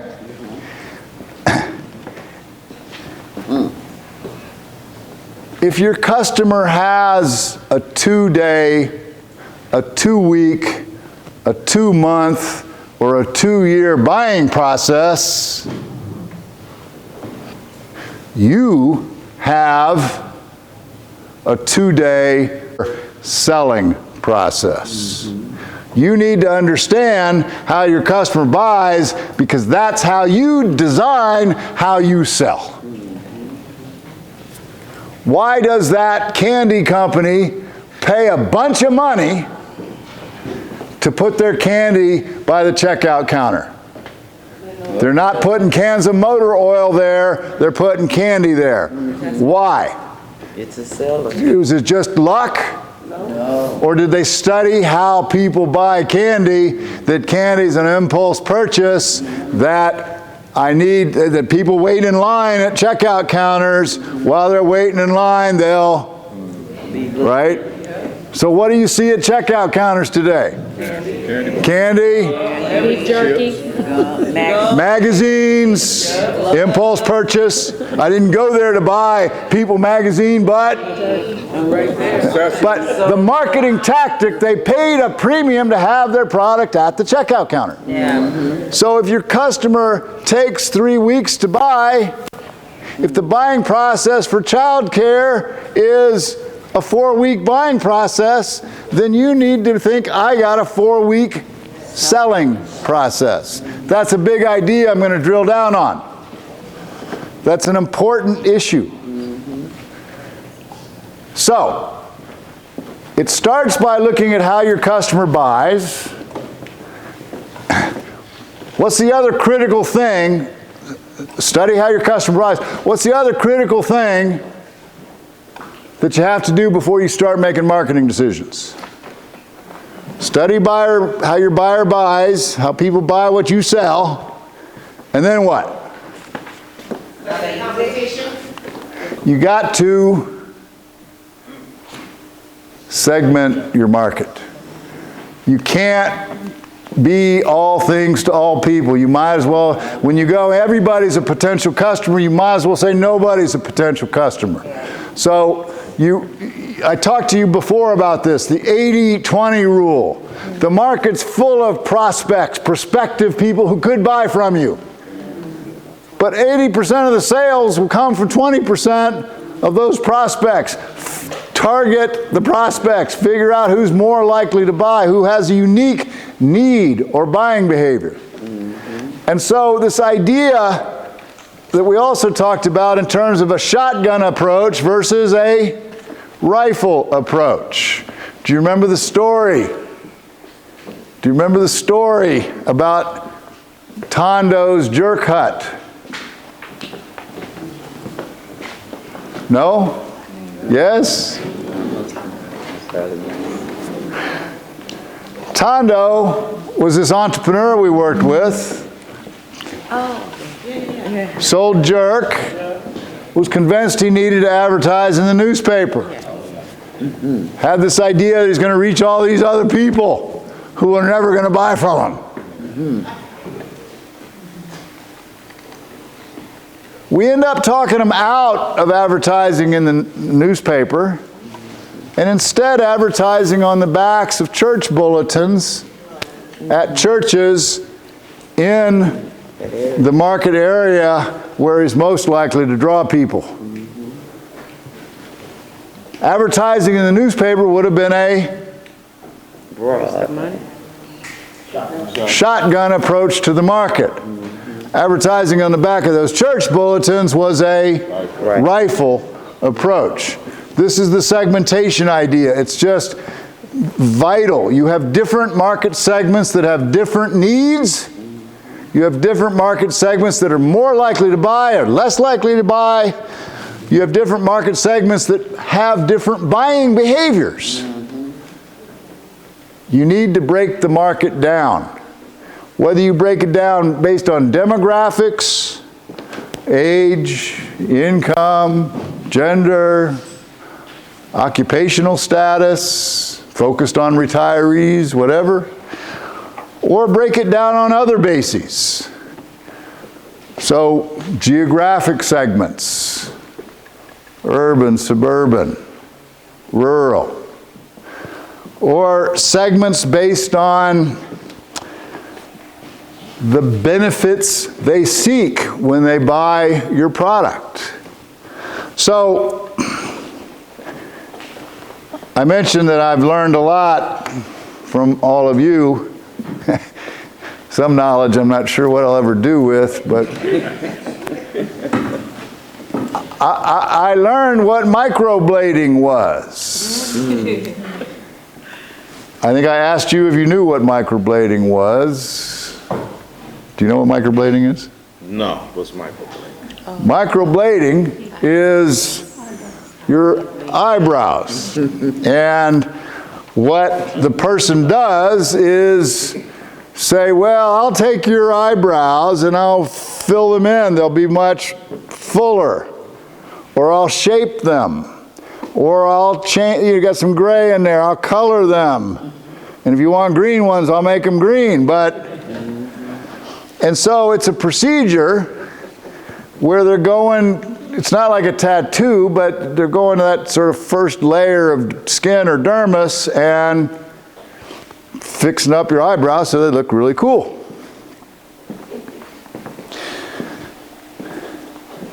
The entrepreneur, so what's the problem with a product like this? Well, you like customers who do what? Who once you do whatever you have to do to get them, repeat buy, right? That's magic. But there are certain products and services people buy once and they don't need it again, or they don't need it for the next 5 years. So that's her problem. And so what does this business have to be to make money?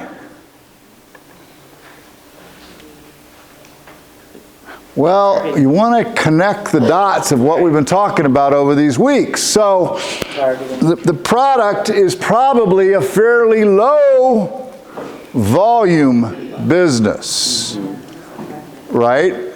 So it needs to be a high margin business. That's right. So she charges about $450 for a microblade job. Okay. Now she's got to figure out how to do her marketing. And I'm going to show you in a little while exactly what her marketing looks like. How to do her marketing.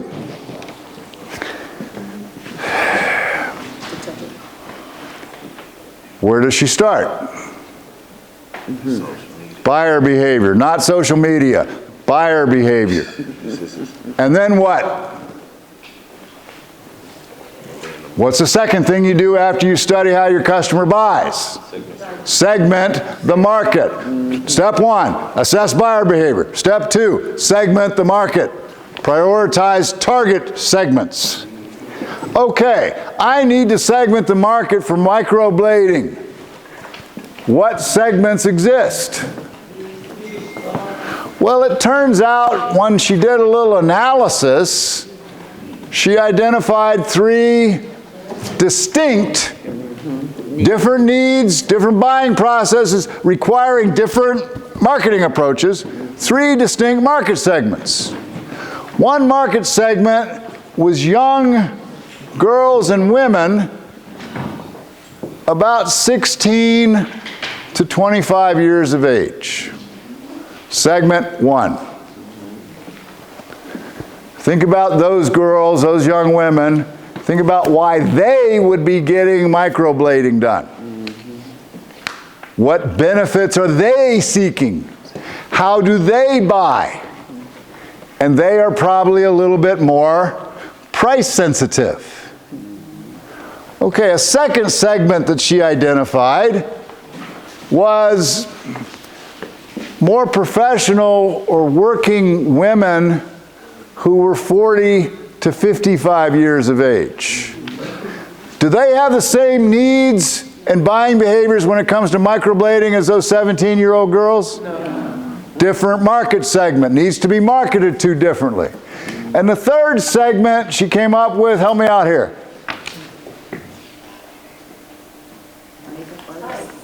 What's another segment that would have a distinct need, different buying behavior? Longevity.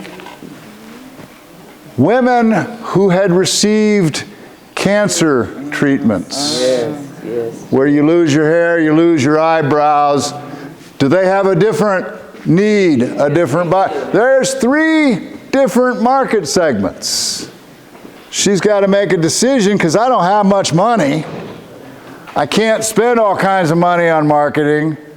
Which of those am I going to more target, at least for the next 12 months? That's the discipline. Who am I targeting this year? Who am I concentrating more heavily on in terms of the market? Does that make sense? Yeah.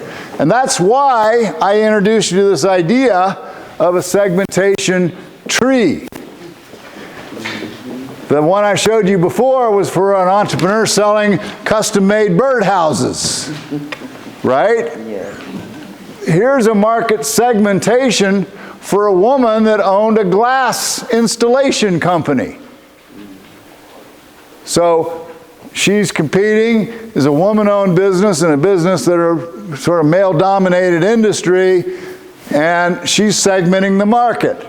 Replacement glass. First, she distinguishes B2B versus B2C.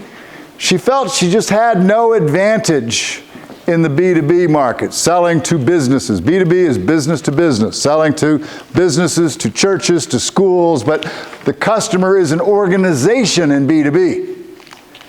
In B2C, it's a consumer or a household. Okay? So she makes the judgment that B2B breaks down into auto repair shops and building contractors, but their suppliers are pretty well entrenched. It'd be harder to penetrate that market. So she concentrates more on the B2C market. Well, people need glass replacement in cars and their homes. She focuses on homes. Well, homeowners live in areas with more severe winters, which affects glass cracking or whatever, and then home value. But a segmentation, a systematic way to break your market down and figure out what combination of things define the sweet spot in the market for me, who I'm going to focus on. Okay, so then once I'm going to skip this, some of this we covered. Let's go to promotion, that third P, promotion. Within the marketing mix is something called the promotional mix. Within the marketing mix is something called the promotional mix. So in that third P, promotion, which is all the ways you communicate with a customer, the promotional mix has 4 components as well. Personal selling, advertising, sales promotions, and publicity and PR. So we start with personal selling. That's a communication vehicle. Personal selling means what? It's an approach to promoting that is one-to-one. One-to-one interaction with your customer. Not advertising on a billboard or on a radio. One-to-one communication with your customer. Usually in person. Could it be over the phone? Could it be interactively on a computer? But it's one-to-one interaction between you and the customer, between a representative of your company and a customer. Personal selling. Okay? That's the first part of promotion, personal selling. Advertising means what? Where you place a message in a medium for which you pay. So advertising is where you place a message in a medium for which you pay. When I say medium, what do I mean? The place. Radio? Radio. Television? Social media. Print? Print media? Magazines? Newspapers? There's 3. Any others? Outdoor. Outdoor would be a billboard or a bus stop, the bench on a bus stop. So what do we got? Radio, we got television, we got print, we got outdoor. Did we miss one? Word of mouth. No, paid. Paid. Word of mouth's not paid. Digital, so Facebook and Instagram. These are things you do, actions you take. So advertising on social media. Advertising on social media. Like Google ads or Facebook ads. Okay. What is sales promotion? Think of sales promotion. The easiest way for me to convey it is a catch-all set of sales support activities. A catch-all set of sales support activities. So sales promotions would be things like 2-for-1 deals. Buy one, get one for free. Sales promotions would be things like samples. Giving customers samples. Like, here, try some of our coffee. Or, by the way, I hope everybody, who's our coffee? Lucretia. Where's she at? Down there. Will you just take a second since I've hit, tell us about your coffee? Oh. You know, you got to stand up and pitch. Come on. You tried it. I brought my coffee today. The Papa Nagini is the one that you guys are tasting. And there's a little sheet there that some of them had free samples on, that once you fill it out and let me know what you think, good or bad, I can take either one. I have samples up here for 10 people.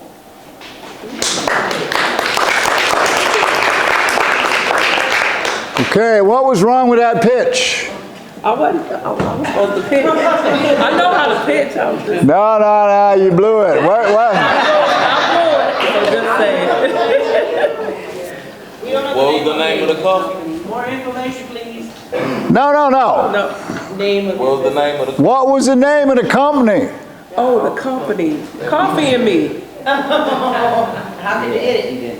If they don't know Coffee and Me, they got no way to look you up and do more business with you. I thought I was just telling about one. Yeah, no.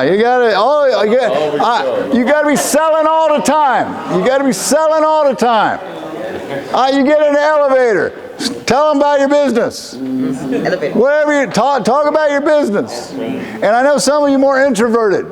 It doesn't matter. Get over it. You got to be pushing yourself and your business all the time. So sales promotion could be samples. So she's doing some sales promotion today, right? Sales promotion could be, you know, when you go to McDonald's and you buy your thing and they give you a bingo game, or they give you a character from some movie that's about to come out, or whatever. That's sales promotion. A point of purchase display is sales promotion. If I provide customers with a calendar, and the calendar every month has the name of my business on it, so it's hanging on their wall, every time they look at the calendar, I'm talking to them. Yeah. Okay, sales promotion, a catch-all category of sales support activities, and publicity is when Somebody else is telling where you place messages that you don't pay for. So this is where you do things like get the newspaper to write a story about your business. This could be things like The church bulletin. the church bulletin sponsorships that you do. Why'd I call it the promotional mix? It's a mix of tools to move a customer through their buying process. This is the big idea. So what do you see on this slide? It's a little hard to see. You can see it on in your binders. What do you see in this slide? If your customer is B2B, business to business, you tend to spend most of your money or time on personal selling. One-to-one, you got to get off your butt and go call on customers. So we have a guy who does screen printing, but he's concentrating on selling to companies so that the moving company, all the guys will have moving company t-shirts on and he'll make the t-shirts for you. He's got to go in and call on those companies. We have a guy who makes videos, but he's trying to make videos for companies. You're not going to close videos, you're not going to get people to use your video services through social media. He's got to go call on those companies. Personal selling. So you can see in a B2B market, when you're selling to an organization, you got to go call on them. If you're a cleaning company and you want to clean offices, go make a pitch at some offices. right? Whereas B2C, you see more of the resources are spent on advertising. So the mix of promotional tools that you rely on will vary if I'm targeting organizations versus I'm targeting individuals or consumers. If you look here, this is a famous ad. You got this mean old white guy, and what's he saying? I don't know who you are, I don't know your company, I don't know your company's product, I don't know what your company stands for, I don't know your company's customers, I don't know your company's record, I don't know your company's reputation. Now, what was it you're trying to sell me? This is a famous ad for advertising. So that you can see down at the bottom, McGraw-Hill is a publisher of magazines. Yeah. And they're trying to sell the idea that before your salesman calls on somebody, do some advertising so the customer's heard of you and is aware of what you do. This is trying to say, and this gets us to the rub, to the nub, to the essence of the whole conversation. I know it's a weird looking picture, it may make no sense, but it's trying to say as you move a customer from awareness, okay, I've heard of your microblading business, I don't know anything about it, but I've heard of it, to understanding or comprehension, I understand how microblading works, I understand you have a license, I understand it's sterile and safe, to I'm going to buy from you. I'm intending to buy from you. I've got conviction. You got something I need, I'm going to buy from you, to actually placing a sale order. Yeah. What's this saying? Different promotional tools are more effective depending on where the customer is in their buying process. Mm-hmm. If you're at the front end and you're just trying to create awareness, use certain tools. If you're at the point where you're trying to educate the customer and inform them, use other tools. If you're ready to close the sale, use other tools to actually, okay, so if you order today, I'll give you a free marker or whatever. Actions to actually close the sale. Mm-hmm. And then other tactics are used to follow up after the sale and keep the person sold, keep them spreading good word of mouth. Does that make sense? Because that's the key to the whole story.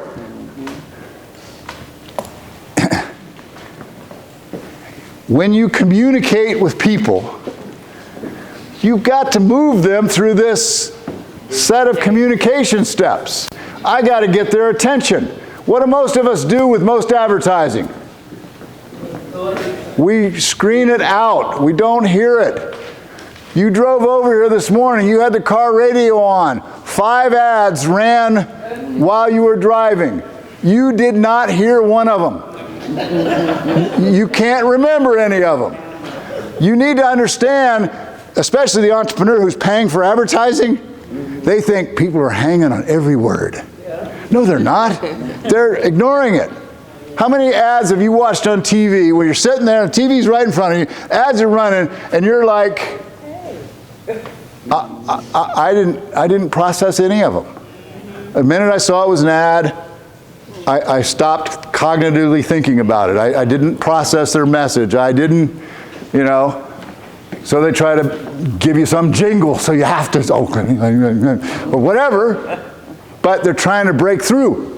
Because we are very good at screening out messages. We don't hear. Most advertising is a complete waste of money, is what I'm trying to tell you. That's right. And so if you're going to be effective with communication, you're trying to move a person from getting their attention to getting their interest, to them understanding what your message is, to now, I got to get them to believe. When I say, hey, come on down to Billy Bob's, we got the lowest prices in town. What do most of you think when you hear that ad? No, you don't. You do not have the lowest prices in town. You're just saying that. You're right. Come on down to JoJo's, we will not be undersold. What are you thinking? Yes, you will be undersold. I know you will be. There's a legal term for that. It's called seller's talk. We all assume advertisers are Sellers. Telling the truth. We do not assume they're telling the truth. We assume they are exaggerating. They are inflating. They are, I'm the best in town. I've been there. You're not the best in town. So you got to understand, people are looking at your advertising with skepticism, if they're even processing it all. So I got to get them to believe, then I got to get them to like what I'm selling, why I'm better. Conviction, action. That's how communication works. This is called the hierarchy of effects. Hierarchy of communication effects. That's what you're trying to move people through with your promotional approach. What's that tell you? It's impossible to move a person through all of that with one ad, one time. The most important thing, think about promotion, okay? Think about what it takes to move a person from, I got no idea who you are, what you sell, how it works, how good it is, how you're better than the other guy. I got no idea. What's it take to move me to the point where I'm going to buy from you? If you think about keys to promotional success, you need to have clear objectives. I'm trying to create awareness. I'm trying to close sales. You got to have the right audience, market segment. It's got to be the right message, right? It's got to be the right medium. You're advertising on radio when people don't listen to the radio to find out where to buy a funeral casket. Right medium. Right time. That's right. You could waste a lot of money. Think about funerals. Most of the time, you're not in the market for a casket, right? There's only a certain time when you are, right? They got to reach you at the right time. Right frequency. All right, you got to have the right message. You want to advertise in the right place. You want to advertise at the right time. So if Sinai Chocolates has a peak on Mother's Day, a peak at Christmas, and a peak at, what's the other one? Valentine's Day, then timing of your communications ahead of those days becomes critical, right? Of these, which is the most important in explaining successful promotion? Right message? Well, that's important. Right medium? Should I advertise on billboards or should I not take a billboard? Right time. The frequency. The frequency. The most important fact is hitting people enough times. Because I'm trying to move them through this hierarchy of communication. I got to get it. That takes a little effort. You got to hit them multiple times. We used to run a big program when I was in Oklahoma. I've mentioned it before, but it was an all-day celebration of women's entrepreneurship. And we would market to women within 200 miles in any direction, trying to reach the whole region. And over 1,000 women would come in for this day. We'd rent the Civic Center and have a big event for women's entrepreneurs. Now, I'm sitting there as a marketer thinking, how do I get women to give up a day of their lives and come spend the day with us and pay $40 to do so? I felt I had to hit a given person 3 times to move them from I've never heard of you to I know what you're doing and I'm thinking about it to I'm committed to attend. I'll try it. I felt I had to hit them 3 times. Hit them with what? Your product. My promotional mix. Personal selling, advertising, sales, promotion, publicity. So I felt I had to hit them either by having an ad in the Tulsa newspaper to write a story about it, publicity, or email communication. We mailed brochures, but I had to hit you 3 times to get you to the point where you were going to come.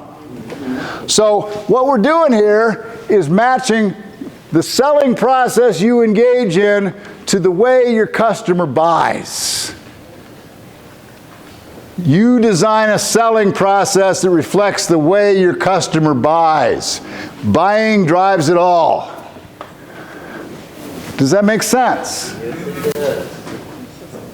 So your selling process is the converse of your customer's buying process. That's the biggest idea in marketing I can share with you.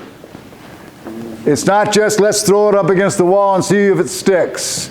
It's let's design a cogent set of communications. I don't have much money, but that'll move a customer from need recognition to information search to alternative evaluation, and I'm included in the ones they're evaluating, to making a decision, to following up after the sale. Here is an example of, I did this for a company. This is a little more complex, but this was a selling process. All I want you to do is look at the top. Forget the bars, forget all this. Just look at the top. I was helping these people sell really cool software used by civil engineers to design roadways. It was the first Windows-based solution. You used to have to buy all this expensive computer equipment, but now you could design a roadway on a PC. So it's really cool software. So I'm selling in a B2B market, business to business. I'm trying to penetrate the national market in the US, selling really better than anything anybody ever thought of, really cool software used by engineers to design roadways. Okay? So what's the first thing I have to do?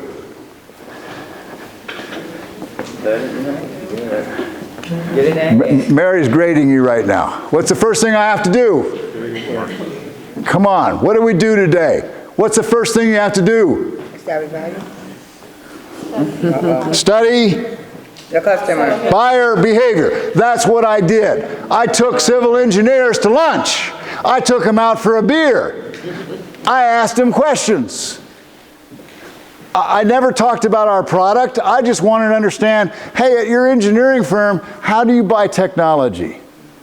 What are the considerations you go? I talked to civil engineers, and I talked to enough of them that I concluded their buying process for a new piece of software that would affect how they do their work, so that's kind of important, was about 4 months, 3.5 to 4 month buying cycle.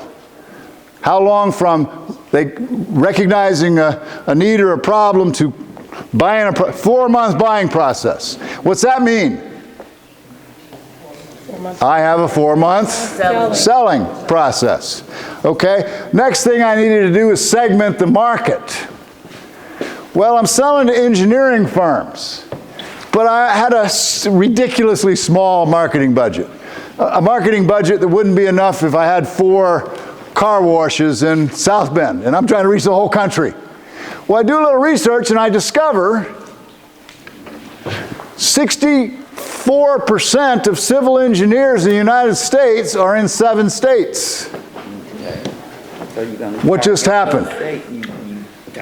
I just got rid of all the others. 41 states. In fact, I further did a little research and I found that about 53% of the civil engineers in America are in 7 states. I focused on 7 states. It doesn't mean I wouldn't sell to people in other states. It means I didn't spend a dime of money marketing in those other states. I just concentrated on 7 states. And I'm looking at civil engineering firms in these 7 states. But my software, while it's less expensive and far more powerful, it's complex. So I'm thinking, well, those early adopters, those first people that'll buy from me, will tend to be a little bit more sophisticated. How do I capture sophistication? There's no data on that. Well, I simply did what was logical. And to me, if they had at least 5 professional employees, they were probably a little more sophisticated. That's a leap, but I made that leap. So here's my segmentation. I'm going to focus on civil engineering firms in 7 states that have at least 5 employees. Okay? I've assessed buyer behavior. I've looked at market segmentation. Here's my selling process. Create awareness, generate leads, follow up contact, establish preference, close the sale, build the relationship. And I expect that to unfold over 4 months with a given customer. Now, what do you see down below in the bars? This is worth another book. What do you see? Who gets this right? What do you see down below in the bars? The actions which are the what? Who said that? You get it. You get the book. The promotional mix. That's what all this stuff. This is personal selling, advertising, sales, promotion, and publicity. I'm using certain promotional vehicles to create awareness of our brand name. Not telling you anything other than when you think of roadway design, think of this brand name. Generate leads, follow up contact, establish preference. You can see the tactics I'm using. And I had no money. Right. So the key is think strategically. Strategically means look at how your customer buys and design a selling process that reflects how they buy. Think strategically, act like a guerrilla. Use those guerrilla tactics we talked about last time. So this is full of those. You're going, okay, Mike, that's great, but I'm not selling software to engineers. Okay, here is Virtual Brows and Beauty. This is one of our clients who sells microblading. What have I designed here? This is actually out of the consulting that we do for you in the fall. So if you're still with us in the fall when we have students consulting to you, so what did the students come up with here? What do you see? What did I have? I had a 6-step selling process that's more complex because it's B2B. I'm selling to businesses. Okay. She's selling to consumers and she doesn't have any money. So what do you see? A 3-step selling process. Keep it simple. So what's her selling process look like? Create awareness of the Virtual Brows and Beauty brand name. That's her first promotional task. I need people to know my brand name. People may not know what microblading is. If they do, if you ask them name 3 microblading companies, they don't know any brands. She's got to create brand awareness. Virtual Brows and Beauty. Not her name, her company name. Okay? So she's going to do certain things to create brand awareness. Then what? Well, this is something people need to be educated a bit on. So my second problem is to create understanding, a comfort level, and interest. Okay? So I've got to educate people. What do you see her doing now? She created a video. The students interviewed her, they made a video, she put it on her website or on her Facebook page, and what's the video talk about? Her product. How it works, why it's safe, why it's sanitary, why I'm qualified. She wasn't doing it, I'm the best in the world, she's, let me educate you so I sound informed when I talk. Okay, and then close the sale. Well, she'd use a free consultation session. You'd come in for a consultation session, and she's still explaining, but she's working on, so can I put you down for January 3rd? We'll have you in here. Okay? So this is her selling process. Now what do you see below? Her promotional tactics, the things she's doing. Right? And the things she's doing to create awareness are different than the things she's doing to educate and create interest, and those are different than what she's using to close the sale. Right? But what do we know? We know most of you don't have much money to spend on promotion. Right? And so here, are the action steps she took. And if you look at these action steps, what you'll see is What she did. you don't see a bunch of money on TV advertising or radio advertising. You see her doing things that are effective but very low cost. That is as good as it gets in terms of smart approaches to moving your customer to a sale, to closing a transaction. Do you see what we're doing here? Yes. Okay, let's take a break. We're a little behind. We'll take a break. We'll go ahead and move on because we still got a bit to cover here.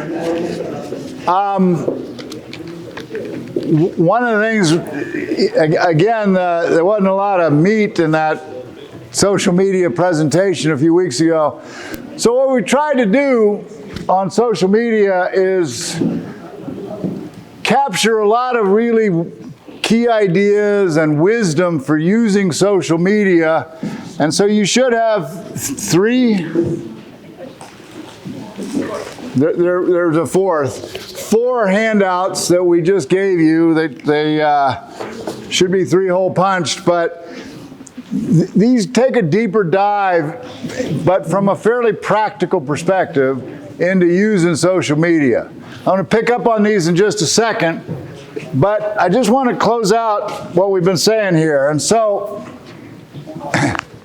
if you think about designing a selling process and then mapping tactics to how you create awareness, how you educate and get the customer intending to buy, how you close the sale, how you follow up after the sale. I've given you some examples of low-cost tactics that she used for virtual brows and beauty, but this is when you start to get to these tactics, when you start to, you think strategically, where am I trying to move the customer? They never heard of me, they don't know my name. Where am I trying to move the customer? You start thinking of these tactics and you go, I got no money. And that's when you have to start using these guerrilla ideas. We talked about guerrilla last time. I gave you a key handout of 12 different major types of guerrilla categories or approaches that you can use, whether it's co-marketing, whether it's using influencers or opinion leaders. And we gave you a lot of examples of clever guerrilla kind of approaches, breaking it down. But you use those approaches not randomly as part of a process, a selling process, your own personal selling process for your organization. Now, there's a problem, and it's an even more marked problem when you don't have a lot of resources. And that is, I'm going to skip this idea of social media. People say, well, Mike, social media is free, so I don't need to spend any time or money on marketing. I just do social media. There's a big problem with social media. And the problem, this is a fancy term for a simple idea, it's called organic reach. And the evidence is clear cut. So this is saying when you post on social media, when you utilize social media, how many new prospects for your business are you actually reaching? How much actual business are you generating? And the evidence tells us two big things.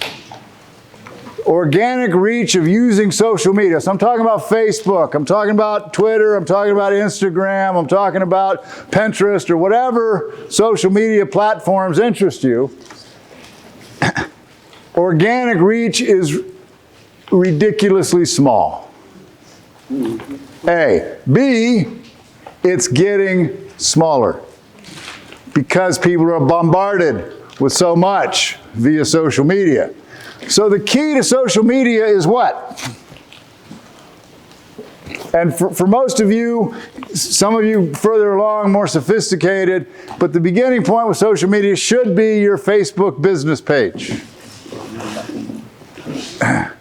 I know people will tell you that Facebook is for old guys like me, but when it comes to a business trying to get it out there, a message out to you, I would start with a Facebook business page. Which media you use is really up to you, but the key is, what are you doing with social media? Think about the conversation we just had. If I'm trying to get a person to buy, I'm trying to move them through a process. I'm trying to move them from becoming aware of me, to understanding what I'm doing, to getting interested in doing business with me, to actually buying from me, to remaining loyal, repeat buying. What's that tell you? Just thinking about that, what's it tell you about smart use of social media? It's not a post. Right. It's a conversation. It's not a post, it's a conversation. Which tells you what? When people are successful using social media in their businesses, what's it tell you?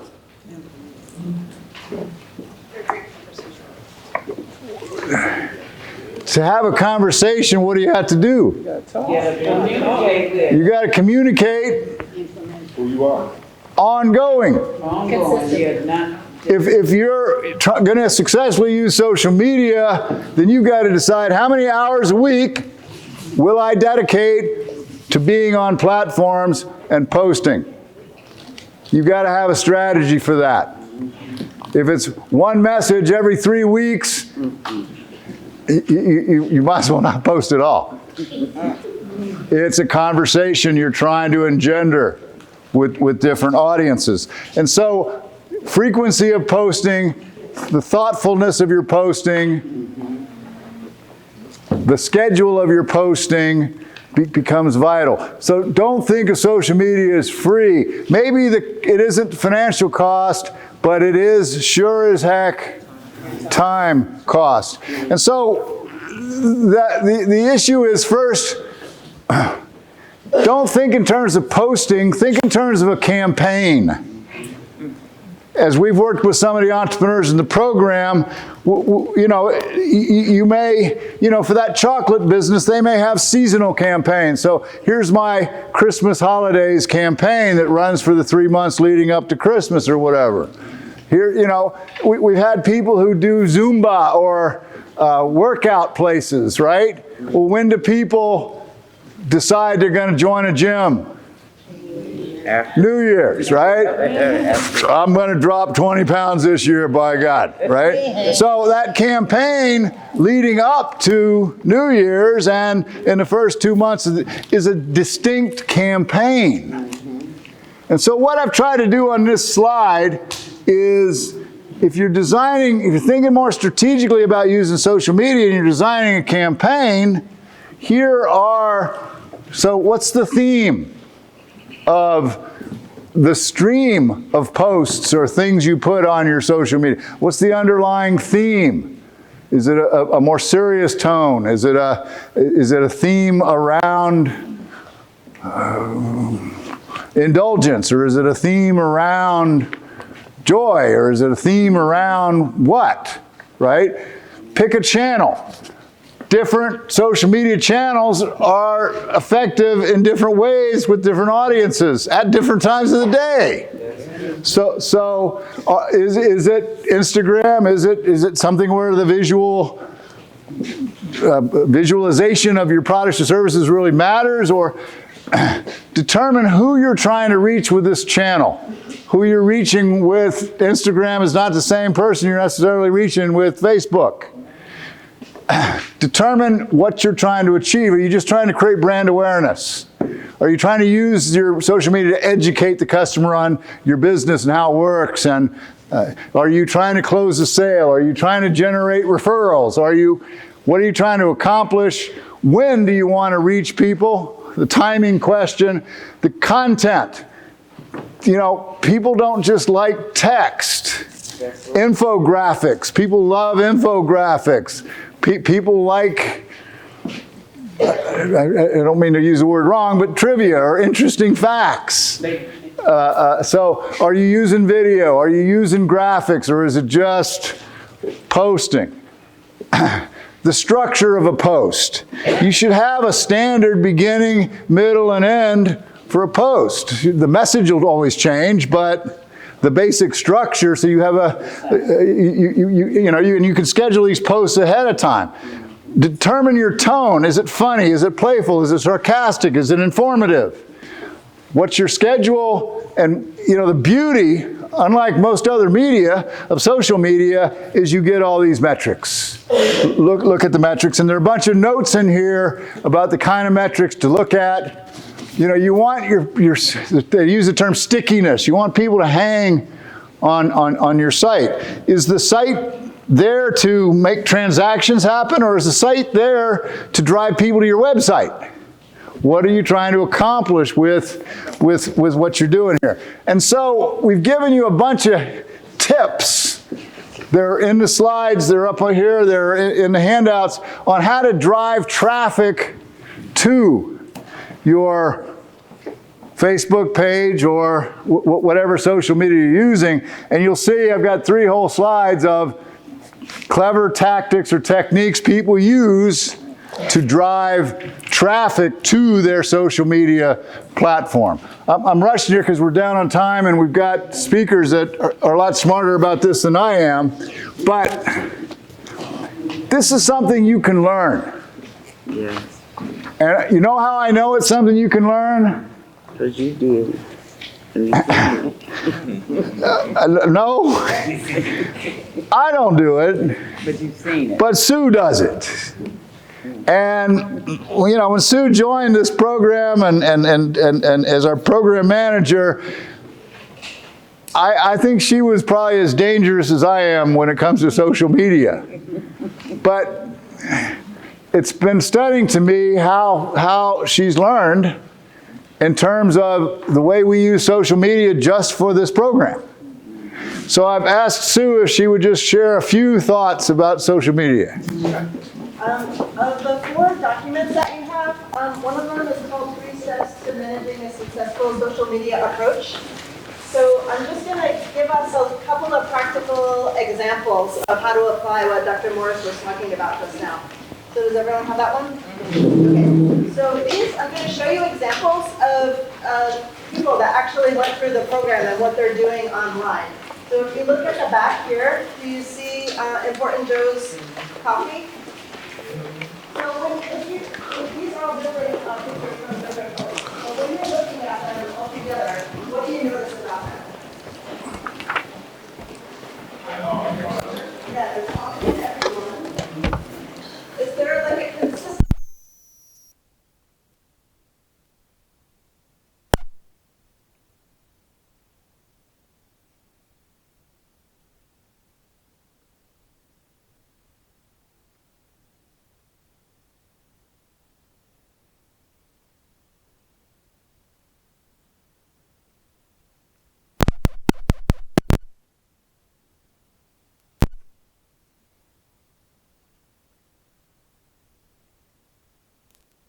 This kind of invitation to come into the experience with him of drinking his coffee. So it's not comparable to going to Dunkin' Donuts and picking up a cup of coffee. It's not comparable to Starbucks or any other thing. He's really made this a kind of personal experience that's welcoming. So the next person I want us to look at is Lakeisha, and she has a product called CMOS. Has anyone ever used CMOS? Yeah, I tried hers. Okay, a lot of you. Before her, did anyone you ever hear about CMOS? Yeah. Okay, you're more educated than me. When I first heard this, I was like, interesting. But she started to catch What do you do my... with it? You eat it. You digest What do you do with it? Digest it. Eat it. Eat it. Okay, so the first thing, look at the first post. What is she telling us about it? Like, if you're, imagine you don't know anything about CMOS. Giving Like us 92 minutes. Yeah, 92 minerals. That catches your attention, right? And then she has these other posts where it's testimonials about what the product is doing for them. So it's a very different approach from Joe, but it's very effective in making you want to try this product, right? So then let's look at the next one, Reba J. She's a photographer, and what is she telling you by these pictures that she's showing? joy. Families, what else? The scenery. But she's catching different kinds of people. Like we can see, she does children. She does couples. She does weddings too. And here's an Easter package, you know? But there's a consistency in the way she's presenting her photography and the way she's presenting her business. So this is successful. What I would encourage you to do you remember the week I gave you the support SB entrepreneurs? Yes. Yeah, we just added 30 more businesses there. So I would encourage you, get on everybody's social media, watch what they're doing well, and what you think is maybe not so well, and learn from it. And on the next page, there's a whole bunch of different goals that you can have for your social media. So take some time and think about that. But also, don't just look at South Bend. There's a big world out there. So check out New York, check out LA, check out San Francisco. Businesses like yours in Indianapolis. Yeah. What are they doing? And then you can start to think and dream about what you would want your business to be and how you want to present yourself to customers.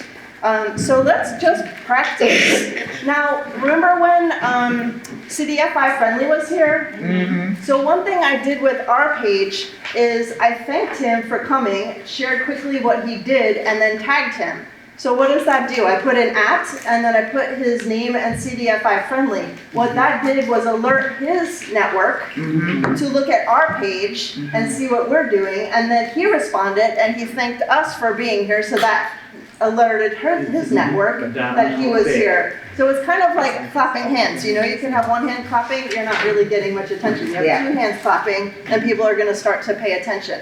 So there's a couple of things that you can do to draw attention. One is the hashtags, which is less effective for Facebook, but those are kind of like magnets to show people coffee or black owned, women owned. Like there's certain people looking for these kinds of things, and Facebook, the computers have ways of like matching people. Like if I look at orphans a lot, it'll start sending me more orphan material. So if you see I tag for orphan, that's probably more likely to show up on my post. So just examples like that.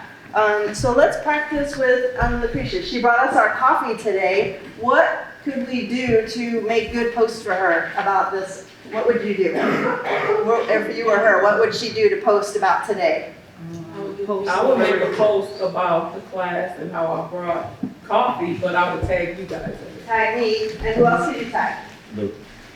People Winners of your 10 bags of coffee, right? And then what about getting quotes from people? Yeah. If you got quotes from people and pictures of them with your cup, that could be weeks worth of, right? You can have 50 people here, 350 posts, you know? And then what about the cupcakes, cheesecakes? So same idea, she could have people with the cheesecakes, she could have testimonials, this is the best I ever had, you know, things like that. So you want to start to think about building up a bank of things, and you can also borrow quotes from people, you can tag people that you think are influential. Like when we did the holiday fair, we were trying to build momentum for it, and we didn't have So the holiday fair was a big event we did in December featuring all people in the program selling their products and services. So we tagged Courtney Kubley from downtown South Bend. She's very connected in, yeah, so that was one thing. We tagged the diversity, what's the official name? Diversity and inclusion. Yeah, in South Bend, so that brought in a lot of people. And then the more we were doing this, actually the news started being interested in what we did, so that brought the media, so that brought more interest. So the more people you can tag and connect together, the more visible your posts are gonna be. So that's just a little. Thank you. Thank you. And we're gonna stop there and go right to our entrepreneurs. Because this week our entrepreneurs are especially cool and neat because they're entrepreneurs. Oh, you got it. They're entrepreneurs, thank you, Sue.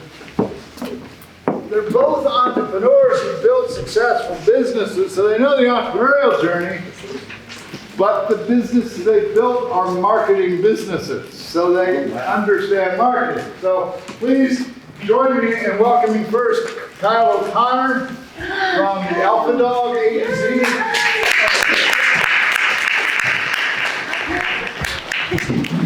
We have a mic. And welcome, Kyle. And another good friend of this program, who both of these guys not only give their Saturdays to come share their wisdom, but both of these guys have been mentors for us. So Hugh Johnson from J2 Marketing.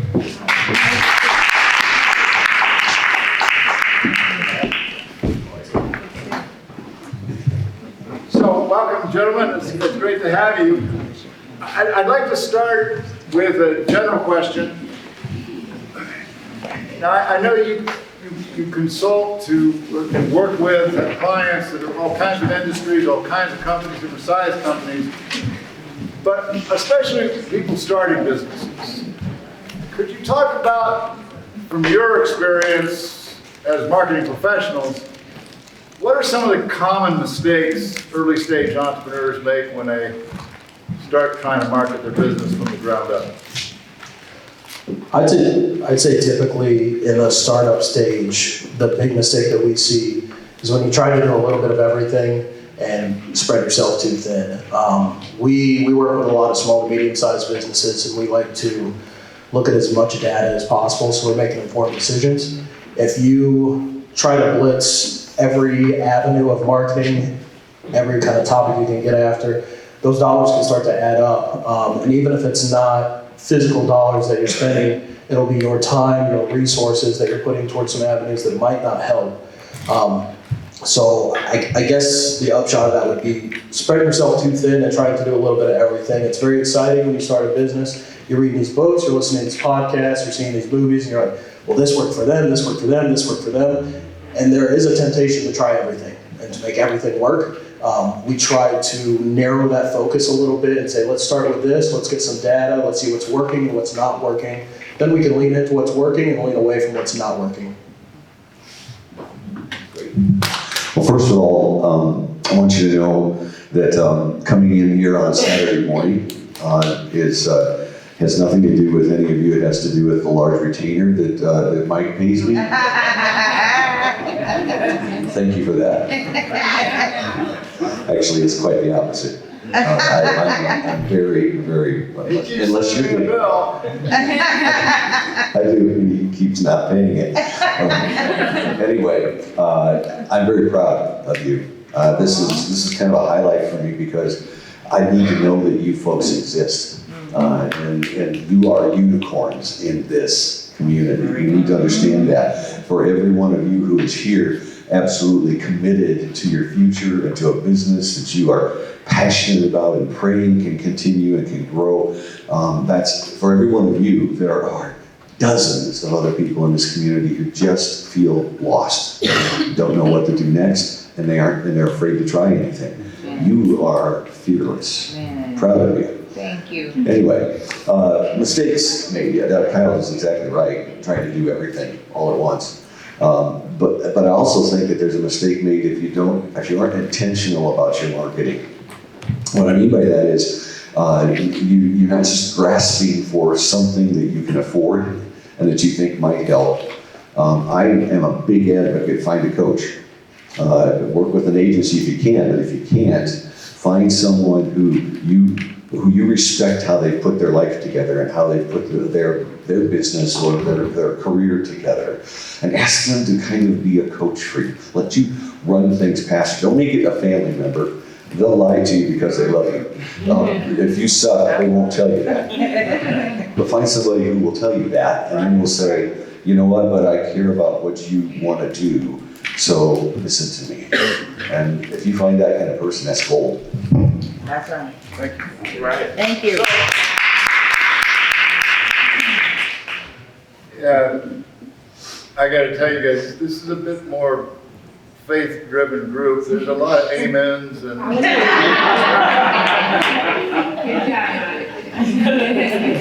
So one of the things always find a little frustrating, and we talked a little earlier about it, but I wonder if you guys could bring it alive and maybe give us some examples from your work or your experiences. But we'll be talking to an entrepreneur and they'll say, okay, describe your customer base. And they'll go, come on, Mike, everybody's a potential customer. Which to me is like saying nobody's a potential customer. And so we spend some time talking about the need to segment your market and have clear target audiences in mind. Kyle, could you talk a little bit about why this matters? Yeah, especially early on, this may be the most important thing that you do. If you're not narrowed in on who you're trying to sell to, who you're trying to connect to, you're going to waste a lot of money, you're going to waste a lot of resources, you're going to waste a lot of time. I would encourage you to go read a quick blog post called 1,000 True Fans. Tim Ferriss references it a lot in his blogs. And it basically speaks to, if I get 1,000 true fans, it's going to work. Now, these 1,000 true fans are people that if you drop a t-shirt, they're going to buy the t-shirt. If you're on a podcast, they're going to download that podcast. And you would take these 1,000 true fans over 100,000 passive fans. Yeah. Say you have a pizza shop and you're trying to get up and running. If you're running ads, you say, hey, I'm going to boost a post. You don't really look at the intention behind that boosted post. And your pizza shop is right here, and you're running it to East Side, Mishawaka. Those are just wasted dollars, and they're probably not going to make the drive over. If you're up in Granger and you're running it to the little tiny towns south of South Bend, that's wasted dollars because you're not narrowed in on what you're trying to do. Even if it's an attention-based business, you could be a creator, you could be an artist. It's pretty easy to see who is and who is not going to be interested. And if you're wasting time and resources going after something that's probably just not going to come down the pipe, then you get frustrated, and that's when you give up 3, 6, 12 months, and you didn't even really give it an honest effort. So I would pay a ton of attention up front and eat up as much data as you can up front to make sure that you're making educated decisions on that front. You didn't really need me here. He's got it down. And that is exactly true. We get the opportunity to work with a number of startups. We also have an angel investing syndicate, and so we invest in startups. And we're looking at pitch decks every couple of weeks regularly. You may have talked about this, I don't know, in this boot camp, but in the world of startups, we're looking at 3 segments. There's three dimensions of the market. There's the TAM, and and did you talk about that? And the TAM and some, and it's the total available market. That's everybody on the planet who can possibly buy or use what you have.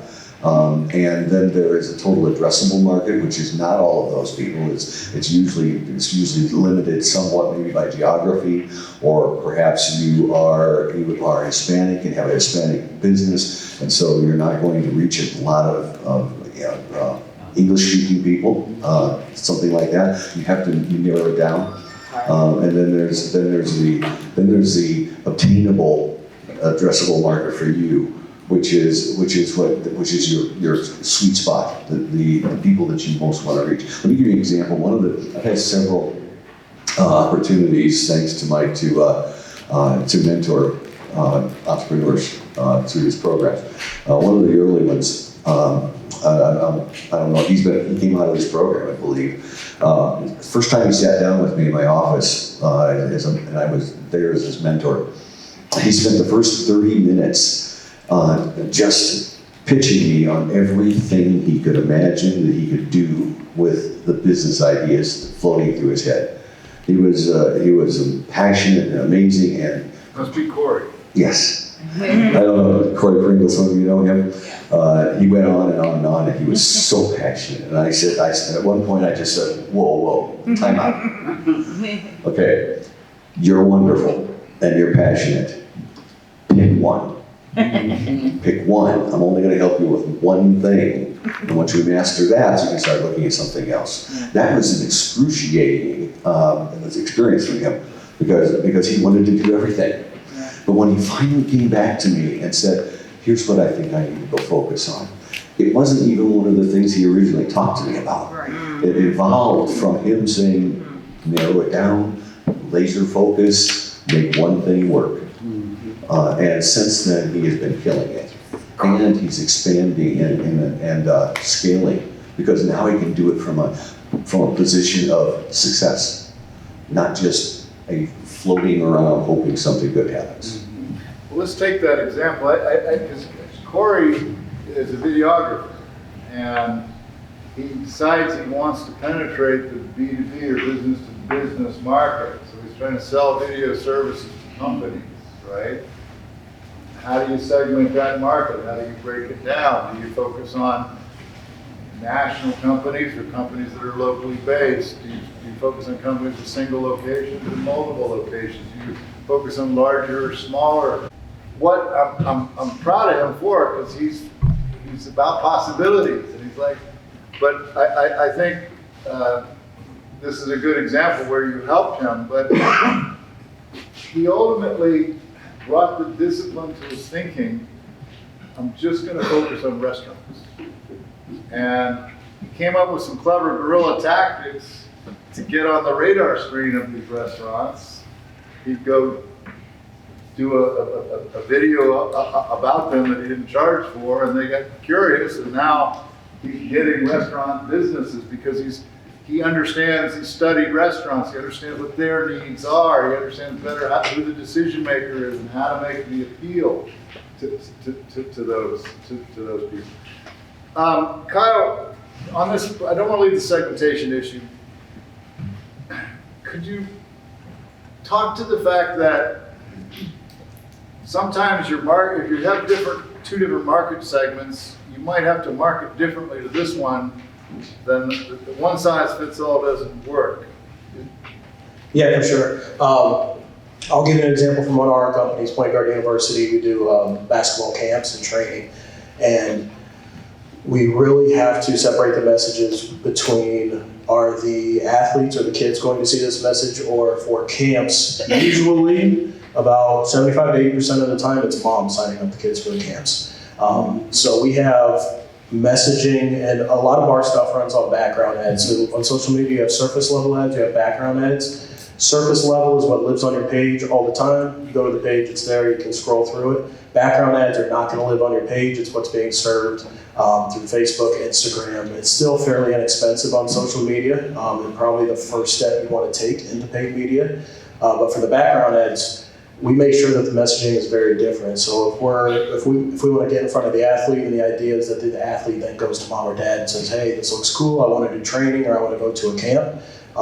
We're going after Instagram and TikTok, and they're going to be very quick. I mean, we have to stop a scroll. That's really what it comes down to. Now, if we're running a background ad and we're going after, say, mom to sign up the kid for camp, it can be a little bit more different. It can be more long form. We can front load it with more information. Because we know if they're going to make the decision, hey, I'm going to pay to send my kid to camp, they're going to look through that information, they're going to comb through it, and they're going to make sure that it looks good. If we are sending that same message to the athlete, they don't care. I mean, they're going to mom and dad, they're saying, hey, I want to go to camp.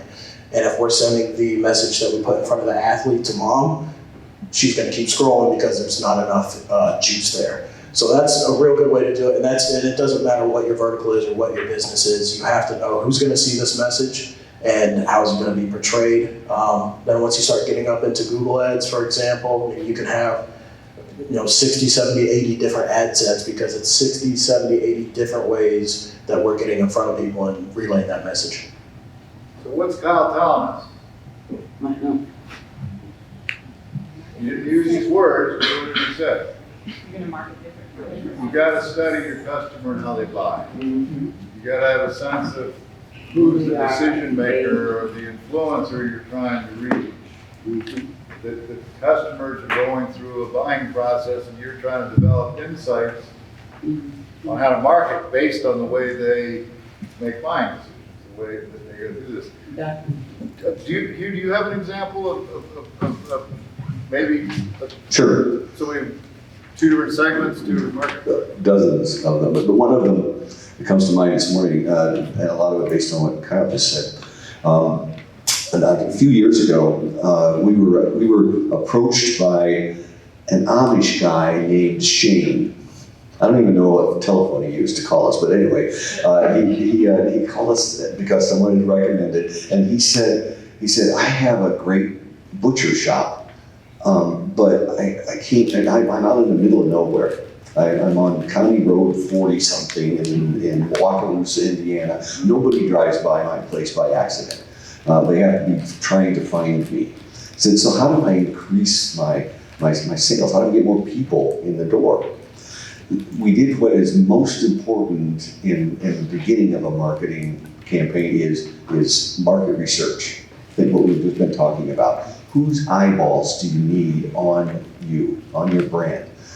Because they are the most likely people to engage with you. Who are they? So we did some research and found out that for the butcher shop, his sweet spot customer, the people that he saw regularly every day, were moms in their minivan looking for a deal on frozen chicken. Okay? And when they found a deal on frozen chicken, you know what they did? They went right back out to the minivan. First they quieted the kids down if they could, and then they got on their phone and they texted or posted to their 300 best girlfriends. So you know that there's a place called Martin's Butcher Shop. It's hard to find. It's right out here though, and they have the best prices on frozen chicken. Within 2 months, he had tripled the amount of sales in his business. People were coming to look for him. We had to build him a new sign so they could find a place to turn. The last sale that we did for him, a one-day Saturday frozen chicken sale. He literally had semis bringing chicken in from his suppliers. Middle of an afternoon that Saturday, he called my partner and said, take the ad down. Take it down right now. I have $100,000 in chicken orders and I can't find $100,000 worth of chicken. Wow. His business has exploded, and it's all because he found out where his sweet spot customer lived and how they organically shared him. Wow. So, if I'm one of the folks in the room, how do I figure out where my sweet spot is? How do I figure out who I ought to target? So it's exactly what you said is the most important part, kicking it off, and it's market research. There are a lot of free tools that will paint that picture for you. So how we would typically do it, if we had a B2B and say they were a print shop, Google keyword tool is going to be a big one. You want to check a few things. You want to check what keywords are being searched in my area. So when you use that keyword planner, make sure you're not just putting nationally, what are the searches, narrow it down a little bit so you can see locally, because the local habits are going to be different than national habits. You also want to look at the volume. Sometimes in the keyword planner, they don't come up in order. You'll see this is the 7th most searched term, this is 4th, this is 3rd. You want to look at those first two. And a lot of times when we're trying to stretch budgets, say we're going to start running ads for them, we will avoid the top 2 most search terms, because those clicks, we have a lot of roofing companies, and some of those clicks can cost $20, $25 per click, which obviously adds up very quickly. So what we would do is like, okay, we have this ad budget, we need to get in front of the right people. How do we identify the right people? Well, we know where they are now, and now we're going to go after some of those secondary search terms that are a little bit cheaper, and some of the huge national places are going to avoid, or not avoid, but they're going to put most of their budget into those main search terms. We also do some competitive analysis, competitive research. So if you're opening a Mexican restaurant and there's another Mexican restaurant on the other side of town that does pretty well, go look at their social media, see who's interacting with them, why are they interacting with them. And I know it was on Dr. Morris or Susan mentioned earlier, you can look at competitive analysis in other cities too. So you can look at Indianapolis, you can look at Chicago, Kalamazoo, what are they doing correctly to get in front of it. But I would use Google's free tools. Google Webmaster has a lot of free tools too that will let you look into audience analytics and insights, and you'll be able to see who's looking for the product that you're trying to move. We also own several other small businesses in the area. One of them that some of you may know is the Garage Arcade and Bar downtown. And the research that we did before we started that place was Herculean. Because it had never been done around here before, and the only places that we had seen a arcade bar work were in bigger city indices. And so we went out and to Detroit, went to Indianapolis, went to Chicago, we went to St. Louis. We found that kind of thing, and we met with the people that owned it and said, what works? What doesn't work? If you had it to do over again, would you even do it? And if you did, what would you change? And we did a ton of that kind of research before we started the process of building the garage. It is 4 years old now. We've all doubled its size, and we're doing well, and we're really pleased. But I would, if I had to do over again, I would do not any less of that market research up front. Find out who's good at it, and find out who failed, and know why. What is your name again, sir? My name? I'm Hugh. Hugh Johnson. Hugh Johnson. We talked a little today about the importance of frequency, trying to hit people enough times, and whether that's through email blasts or having brochures that you mail or that that are available, whether that's through social media posts. But my question goes to,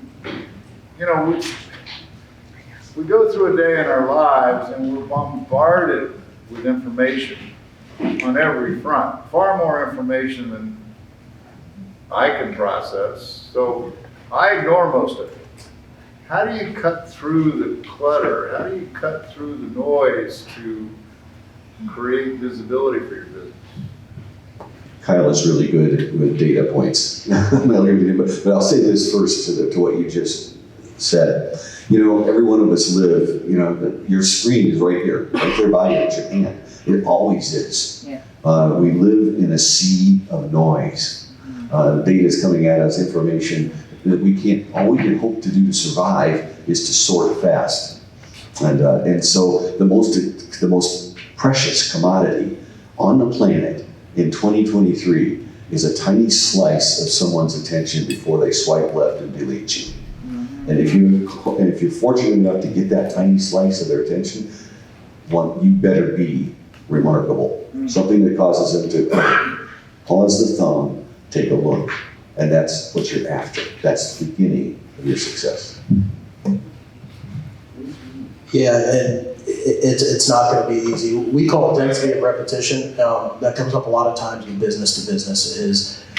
It could be the 13th, 30th, 300th time that they see your brand, your product, before they decide to make a decision and give you their money. We kind of put it into two buckets. They're passive and intent. Social media is going to be a lot more passive brand awareness. That's same with billboards, mailers. Let's go again to the example of a roofer. If you're trying to sell a roof, you're a commercial roofer, that could be a 6-figure job. It's not likely someone scrolling on Facebook is going to see that and decide to do that. Now, intent would be the other side. That would be Google. They're actually searching for something and you're giving them a solution. So the density of repetition is going to come in more so on the passive side. And how do you get someone to stop and actually pay attention? And I can tell you, he would tell you the same thing. Even as agencies, that's tough to figure out. There is no magic pill that we can tell you, this is exactly what does it. My biggest suggestion would be to either become a very good copywriter or get a very good copywriter. So a copywriter is going to be the captions you see on social media, headlines you see on graphics, infographics, something that will get them to stop scrolling and pay a little bit of attention. And if you are going after the correct audience, you're going to give yourself a little bit better of a shot.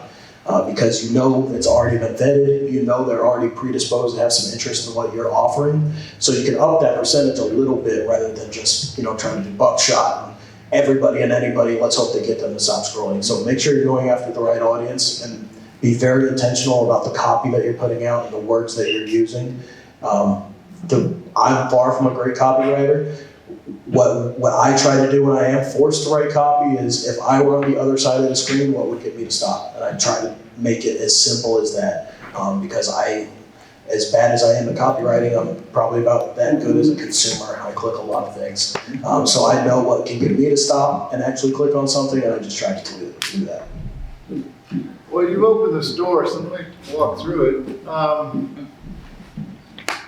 There are a lot of folks that seem to think, I don't need to worry about spending money on marketing, I can just use social media, it's free.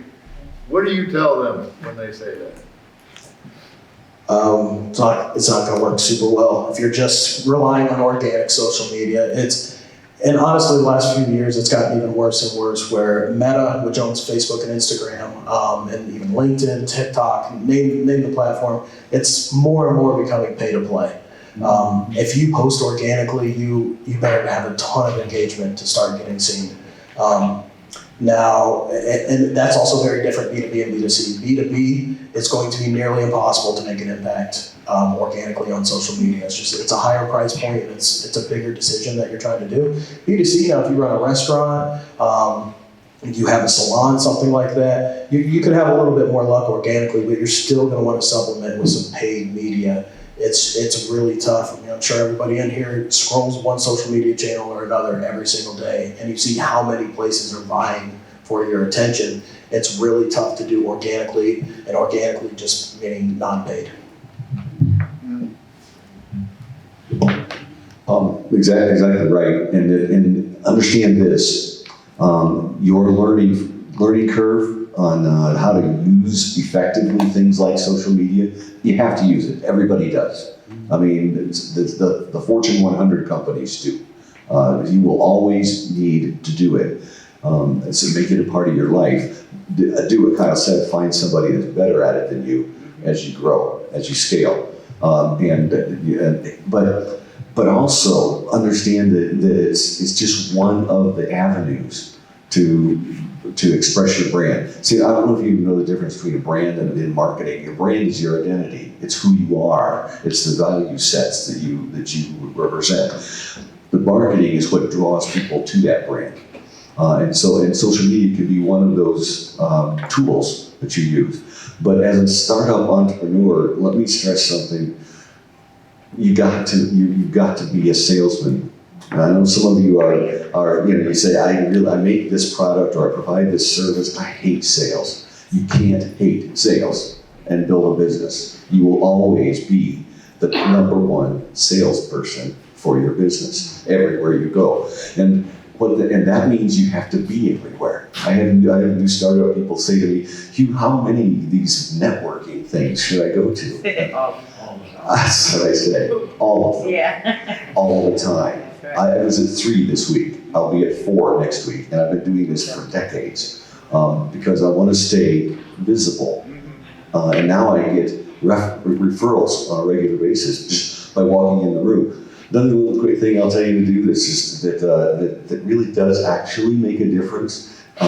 Your entrepreneurial spirit also makes you kind of a character. You kind of have a brand, whether you know it or not. Figure out kind of what that is and push it. Well, you want to get to the point where when you walk in the door, and you may not, and maybe someplace where you don't even know anybody in there, when you walk in the door, they go, oh, I've met her before. She's the one who always wears red, or she's the one who has those crazy glasses that she's always wearing. You know, and he's the guy whose hair is too long. It's stuff like that. But I can walk into a room and people walk up and don't know me and it's call me by name. That's when you're starting to be a brand in front of everyone around you. Build that. Make that who you are. So I want to stay on social media, but you triggered something here. And I see you because we both belong to the Rotary, but if I hear you right, you're saying you actually have a strategy for social networking in the community. Absolutely. I know it's on my calendar. My assistant puts it, she just knows I get notification of some new, it could be Rotary Club, it could be the Chamber of Commerce, they do a lot of things. I belong to the Michiana Economic Club. Let me tell you, that's not titillating, that's kind of boring. But I'm there partly because I want to know what's going on economically, but mostly I'm there because of the guys I'm having lunch with. The people that I meet there and that now know me and they say I'm part of their family. Get to be part of the family of as many people in this community that you want to have know you as possible. Do you do some of that too? So if you're looking for advice on marketing, go to Hugh 10 times out of 10 before you go to me. I'm not the best person to ask. For networking events, Alpha Dog does pretty much always have a presence there. As far as the head of the snake being the presence, Hugh is far, far more gifted at that than I am. So I would definitely go to him. To backtrack a second off the networking too, I want to reiterate something that Hugh said that's so massively important. He said even at his position that he's in sales. That could not be more true. My last job, I was at an international ad agency. The CEO had been doing it, 40, 50 years. He had 700, 800 employees. And when he was asked what he does, his answer was, I'm in sales. It's every single time. Everything you do is going to be in sales. If you're trying to lead a company, you don't even have to be gifted at selling, but you have to be willing. If you're at least willing to sell, you'll be okay. Getting back to the networking, I do agree it's very important. Hugh could tell you, on the agency side, a lot of jobs come from word of mouth. Of course, we're in marketing, we do marketing, and there's some outbound and inbound, but word of mouth is a lot of jobs. And if you're not at these events, you're not meeting people, people don't know who you are, it's just not going to happen.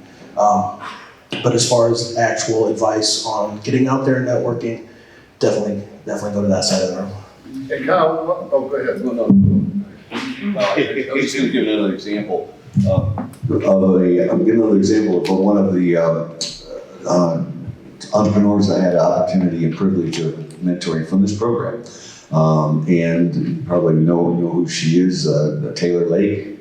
Anybody heard of her? Yeah, Detailing. Yes. Yes. She was an answer to a chronic annoyance on my part. You know how tough it is to get your car detailed. If you have to get somebody to meet you there, then you have to get them to drive you back to your office, then you have to get them to drive you back out there, and it's taking up like 2-3 hours of your day to get your car detailed. I hate that. Yeah. I couldn't find some place that would come to me. Yeah. And then Taylor appeared. And she's and the reason I bring her up is a couple of things that are really important about her, but pertaining to this subject is that she had a willingness to be everywhere and to be seen. I got her an opportunity to speak to the Rotary Club in South Bend. She got 24 new clients just by telling her story. And that was just one, and now she's applied to join the club. Taylor is awesome. She is. Taylor is awesome. Yes, she's on her way. She's not afraid of the work. She knows she's got to sell, and she's done some really smart things. She detailed my car yesterday. I didn't even schedule it. It's on a subscription. She comes to the office. She goes into the office. She takes my keys from my assistant. She goes and gets my car, details it, brings the keys back, and she leaves a mint inside the car, along with a half a dozen of her business cards. And I don't even know about it until I go out to get in the car, and then I get an invoice in a couple of days. And it happens again the next month, because it's a consumable service. And so she's smart enough to realize he's going to need that car detailed again. Let's just get it set up so it happens all the time. And I will make sure that I stay connected with him because he knows a lot of people. I'm feeling guilty, because I only use her twice a year. Let me tell you something else. That's not about her, since we're on that subject for 1 second. Is she also understands scale. I talked with her at one point, and I said, Taylor, there's only so many hours in a day. And even if you hire a couple of extra people, you're still limited by how many hours there are in a day to do your work. Yeah. So you need to scale your business. Think bigger. So now she's considering the possibility not just of doing individuals' cars, but doing fleets of trucks. Mm-hmm. And that can be scheduled, and she can scale up with more people to do that. Mm-hmm. Then my assistant one day, when she was dropping off my keys, said, Taylor, you could use the exact same equipment and model of what you do to clean our offices, couldn't you? And now she comes every Thursday, and cleans our offices. And it's another whole dimension of her business. She didn't scale too soon. In fact, if anything, she scaled a little slower than I would have, but then everybody does stuff slower than I do.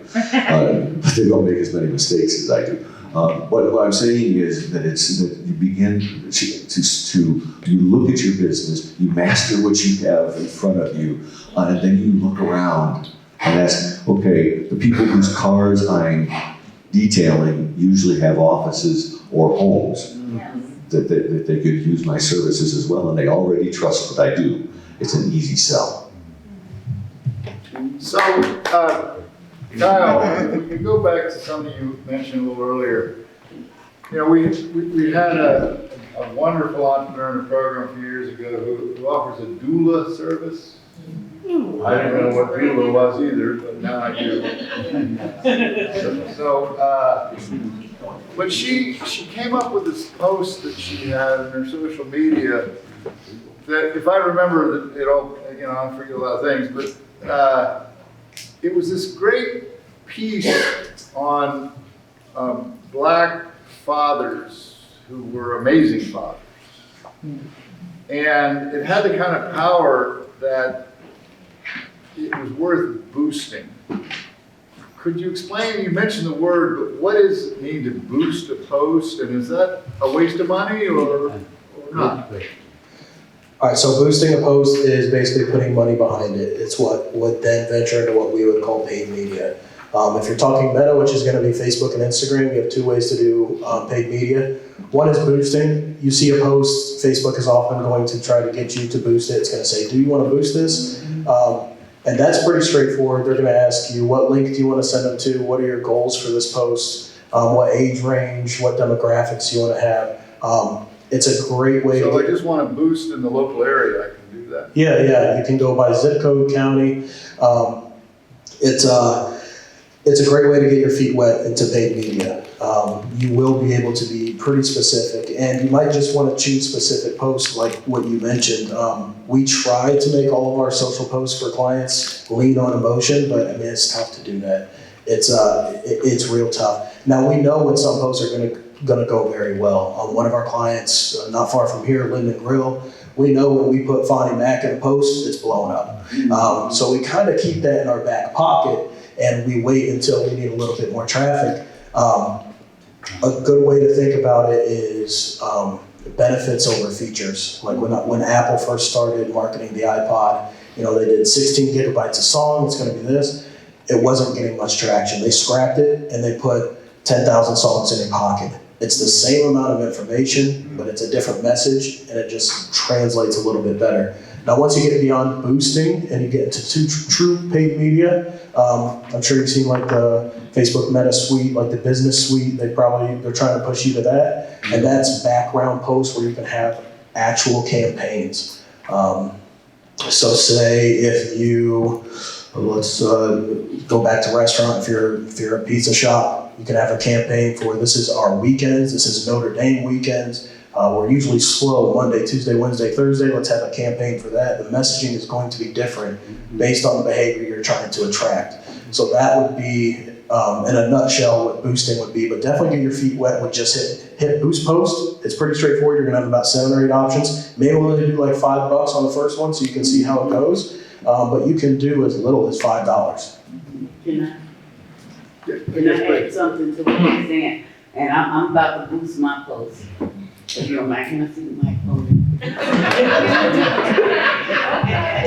Good morning, everyone. My name is Julie Davis, and I am the owner of Johnny's Resale Boutique. And Boost the Post has been popping up. Then they just told me they'll give me $5 to go ahead and boost the post. Tonight, I will be on Thrifting Atlanta Live at 8:30. So if you want to see what I actually do, please attend. And everything that you're saying to me, I started out, I'm not going to just take over, but I have a sister. I was visiting my sister who's very sick right now, just a couple of years ago, and she had a package come in the mail, and it was a blouse, and it was so pretty. And she told me that she went online, to these lives. Is that me or is it Mike? Because I could go, okay, hold it this way. I don't know, I could talk louder too, but thank you, sir. But anyway, what I did was I started shopping online, okay? And then I got a niece that's working on a PhD in New York. I'm sending everybody clothes and this, that, and the other. Then I have a lot of health issues, but I said, I can do this. Instead of laying in that bed feeling sorry for myself.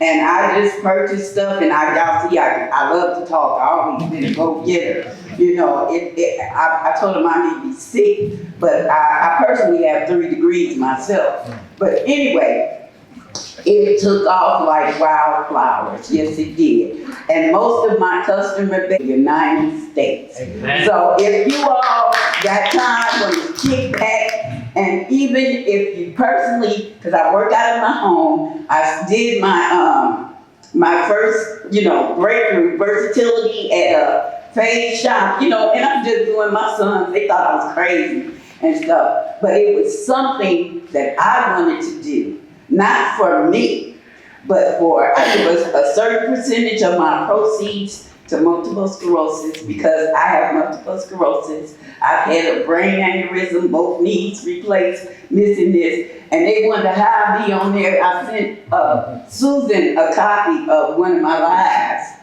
But when I get off of it, that hair come off and just go that way, and I take my pills. But something else you said that I want to just harp on, because when the first boot camp we had, and I went home, because I do another live every Tuesday morning at 11:15 on Only One of a Kind. Okay, the young lady with the eyelashes today, I'm purchasing her, and I'm going to mention her name tonight. Okay, and it's not all about the money for me. For me, a lot of people, but I always got something in my pocket now, though. Okay, and But anyway, the thing was, helping others look fashionable at affordable prices, and I've gotten in where I get some of these big name apparel, and I may tell you $14. I may tell you $18, and you're gonna look like $1 million. All right now. And it's all in presentation, but when I left that first class, and I went back and did my live that Tuesday, I usually sell an average of 25 to 30 items. That live, I sold 73 items. Because I was feeling good, and I started throwing stuff. I started checking a little. I threw another wig on. I had a girl put me on some eyelashes. And I started talking, and I made some great connects. And I apologize using my phone right now, because this thrift in Atlanta was something that I went a little higher with. Their fee is, $74 may be nothing to y'all, but for one live, it can be a lot when you don't have much money. Because I do that one in the afternoons, because I only pay $12, and then I can make $600-700 in that hour. Okay, depending on my presentation, my product, and the attitude. People call me back. I'm sorry, Dr. What? I FaceTime this I think you one. guys are going home. I FaceTime one of my customers, and right today, me and her are really good friends. We still never met in person, but we FaceTime, and she's one of my great customers. But I'm meeting people from all over. I never use the Boost, but when he said that, I'm like, okay, I'm writing down. Okay, but I just wanted to share that, and I would hope, I could go on and on, but tonight, 8:30, Thrift in Atlanta Live, but the name of my boutique on my page is Johnny's Resale.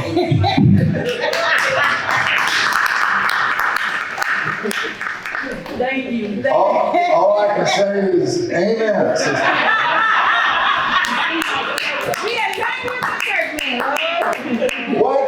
What other questions do you have? We got 2, not just successful entrepreneurs, but 2 marketing experts. So what other questions do you have? But that was adding to what you said. What would you like to ask? That's how you get known.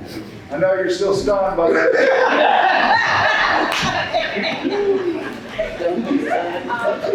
Yeah, I did market research, and I like numbers, I like graphs, I like finding things like that, but I struggle with where, like, are there companies, are there websites, or is there a list of, places that you can give for people to get free to lower price information on your market segment? Yeah, if you are going, if you're using just Facebook and Instagram, the meta reports are pretty good. There is, I think there's a free version of a software called Buffer Analyze. You might only be able to add like, I think 3 accounts to that. But that gives you a little bit more insight into consumer behavior and consumer habits. But if you are just doing Facebook and Instagram, the meta reports actually are pretty solid. And typically that's what we'll use for monthly reports. But we do also connect everyone to Buffer Analyze. They're all going to be pretty similar. But if the name of the game is saving some cash, Meta's native ones, Buffer, and possibly only Pult, so ONLYPULT. It started as a scheduler, but I believe they have reports now as well. ONLYPULT.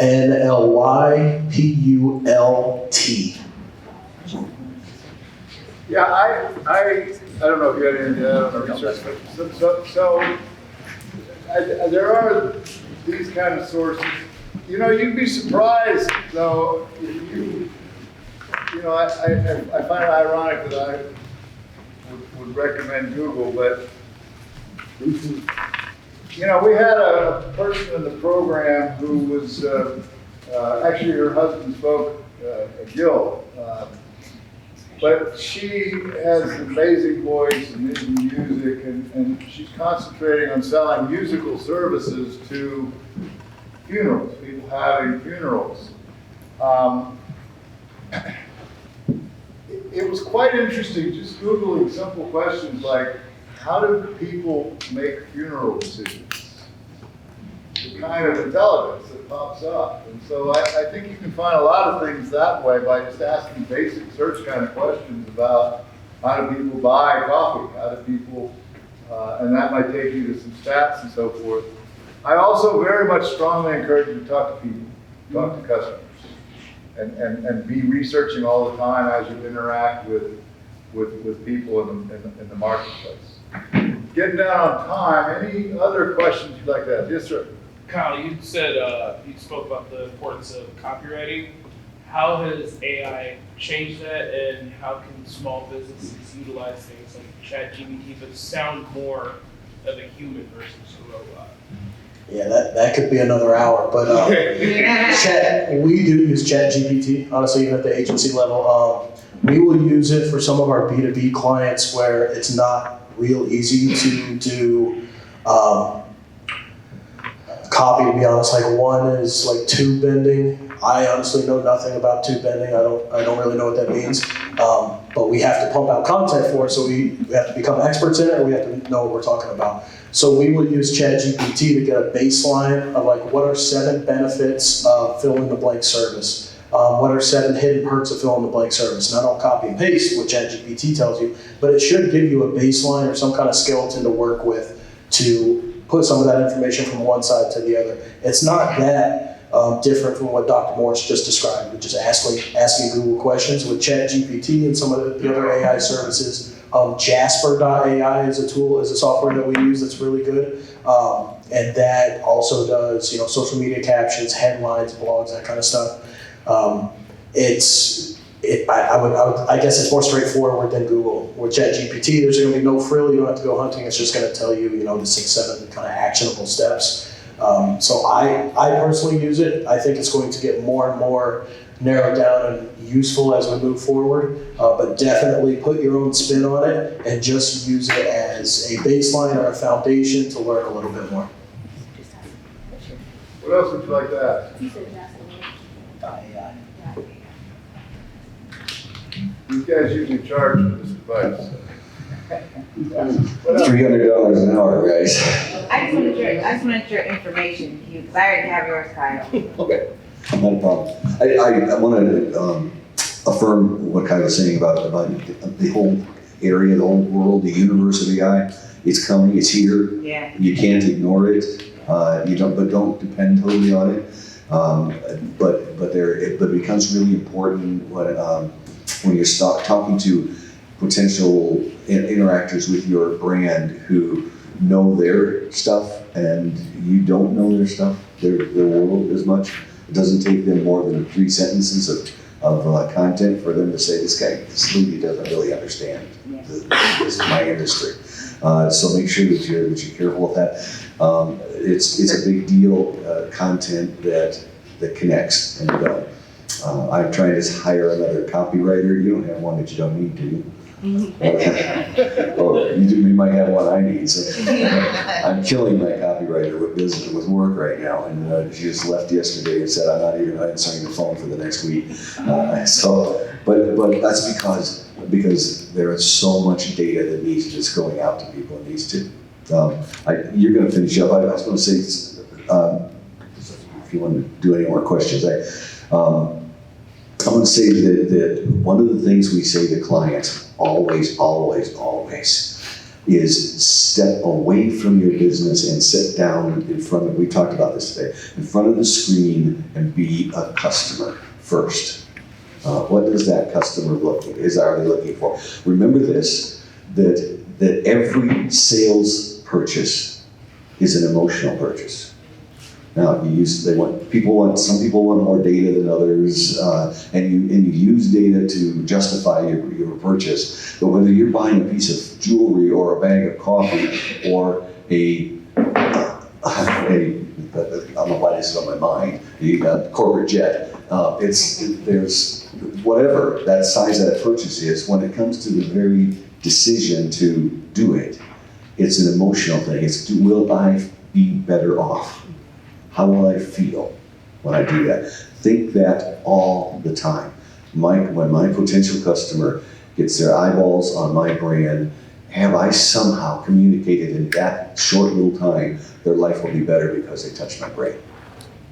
So since Hugh's done so, could you give us one final piece of advice from a marketing standpoint? Yeah, I always fall back on the analytics side. Like, eat up as much data as you can, especially early on. The more data you get, the more informed decisions you're going to make moving forward. What Hugh said about putting yourself in your customer's position, wildly important, and that's not a day 1 thing, that's not a day 30 thing. After you're rolling for 20 years, continue to do that. Sometimes we will name who our target is. We'll build out the demographics. This is usually, say it's the PGU side, mom does the camp, mom typically has these interests, mom typically visits these places. We'll name that person and how do we market to that person. But from day 1, what you don't want to do is you don't want to get 90 days in and you had a couple ideas on the marketing side work and you don't know why they worked, how they worked. You're just starting over from point 1 again if you have to do that. You're like, great, a couple of these worked. I tried 10 things, which one was it? Make sure that you're buttoned up from day 1 and you know you can read the data correctly. Even if you can't read the data correctly, there's a ton of data that I can't read, I have no idea. At least make sure you have it and someone can read it and tell you the story of why things did or did not happen. Thank you. The word I would take to heart is steel, not the metal, the thievery.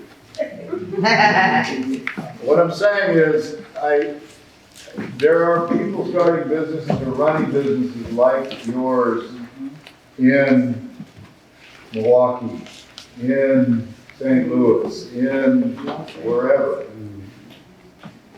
Take the time to find cool practices that strike you as effective. Look at and steal their ideas, see what they're doing. Because the market isn't South Bend. If it works in Dubuque, Iowa, it will probably work here. So I would tell you to do some of that too. Please join me in thanking these 2 gentlemen.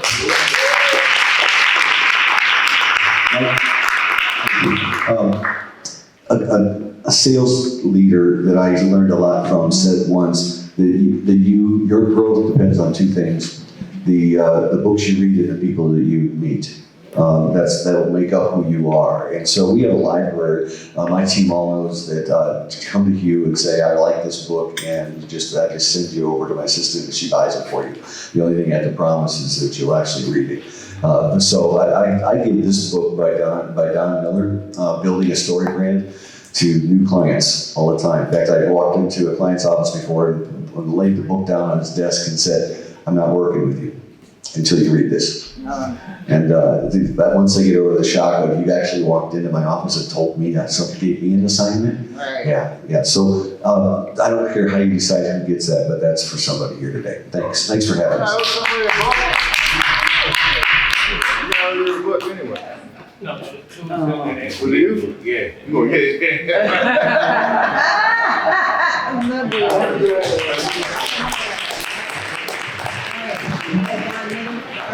So, look out. As is usually our story, we're going to transition. We've got two super people now. If you want to stretch, you can drink, whatever, but let's transition.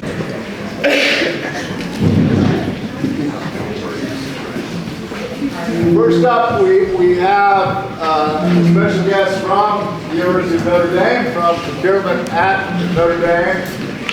She's going to talk a little bit about doing business with the university. I can tell you, where's Joe? I saw Joe. He went there. Joe is selling his coffee on the campus now. Sinai has had their chocolates on the campus. There are different ways to do that, but the other thing is, things you're going to hear about getting these contracts extends to other kind of entities like hospital organizations and so forth. So without further ado. Where's the mic? Oh, I can talk loud. What did I do with the... It's over here.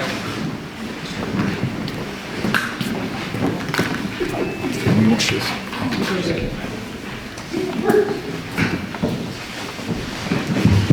is what I used to forward the slides to.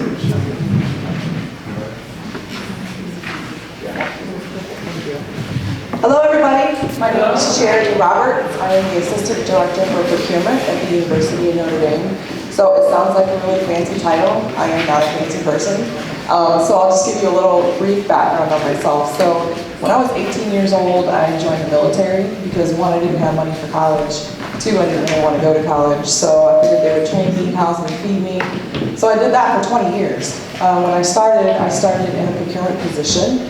So I worked in the medical field, and I bought medical supplies, equipment, and services for every type of medical facility that I was in throughout those 20 years. So I've worked in a big medical facility where they have operating rooms. I've also worked in literally a trailer stuck out in the middle of the desert that had a little red cross on the front and said medical clinic in front. So everything that they have to purchase, housekeeping, the trash removal, anything, right? So I had to purchase through there. So 20 years later, I'm 38 years old, and that is military old. So if you don't know what military old is, it means you're 38 years old, but the 18-year-olds are laughing at you when you're doing your PT test. And so I thought, all right, maybe it's time for me to transition on to the next thing. So I retired at that point.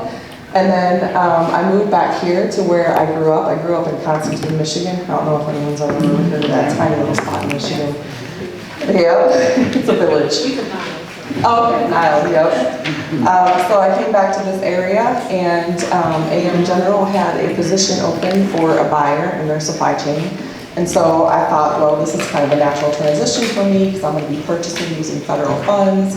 And they make military Humvees, which I feel like is really the coolest type of vehicle you can drive, right? I got to off-road on one of them. So I worked there for a couple of years, and then an opportunity came up at the University of Notre Dame to be a procurement specialist. So I applied, and by the grace of God, seriously, the grace of God, I got that position. And so I've been working with them for the last several years.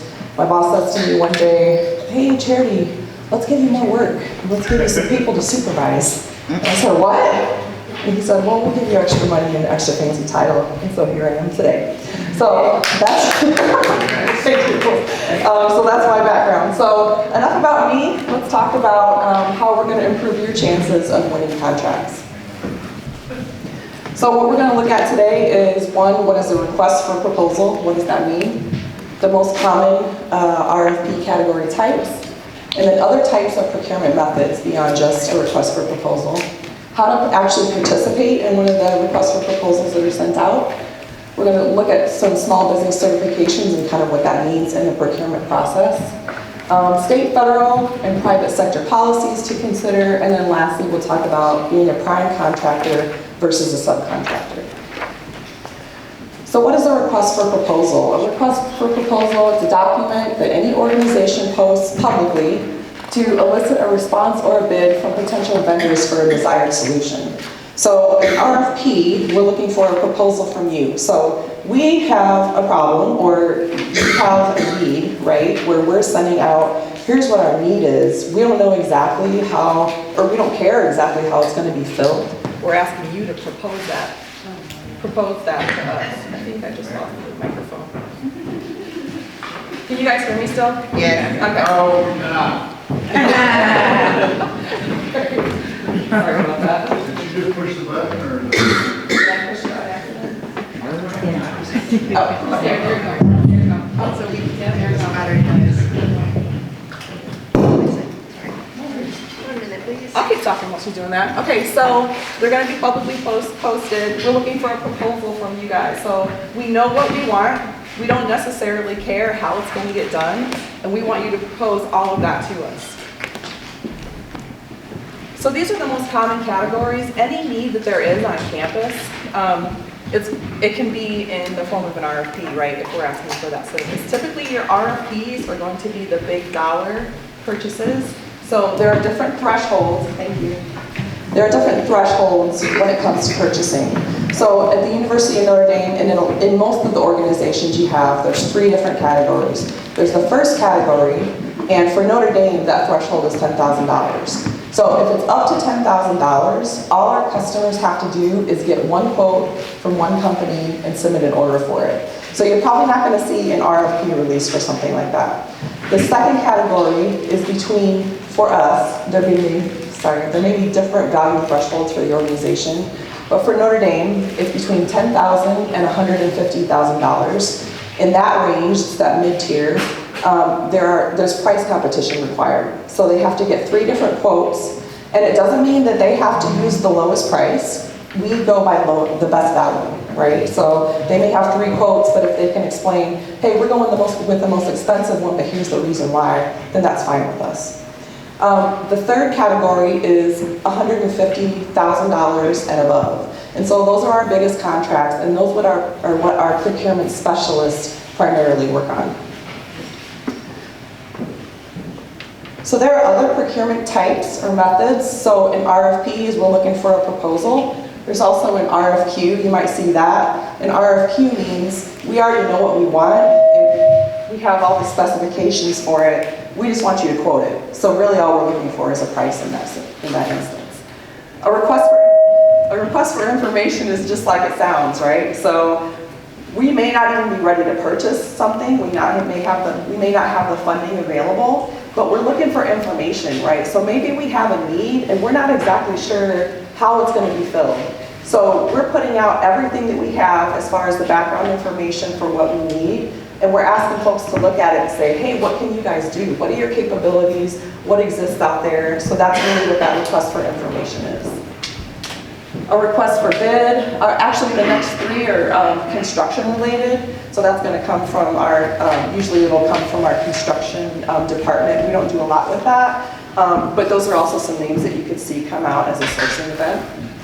A reverse auction, so that would be something that I would have used at AM General in the manufacturing area, where say we have a new style of vehicle coming out and there are some brand new parts that we need to source. So we'll use a platform, specific program where we say, here are 500 different parts. We want any bidders who are interested who can provide these parts to us to bid on these and let us know what your price is. So it's a reverse auction because we're just asking you guys to bid on that. Single source, we put this up here because it is is the type of procurement method, limited usage. We don't use this very often because single source means it could be in one of those, the mid-tier or the high dollar category where we're really supposed to have price competition, but for some reason, there's only one company in the entire world that can meet this requirement. So let's say, for example, if we have some scientific equipment, like a massive microscope, right? And the work, the service, or the maintenance on it can only be done by the company that created it, otherwise you invalidate the warranty. That would be an example of like a single source. So you have to have a really good reason to not go offer price competition if the value is over $10,000.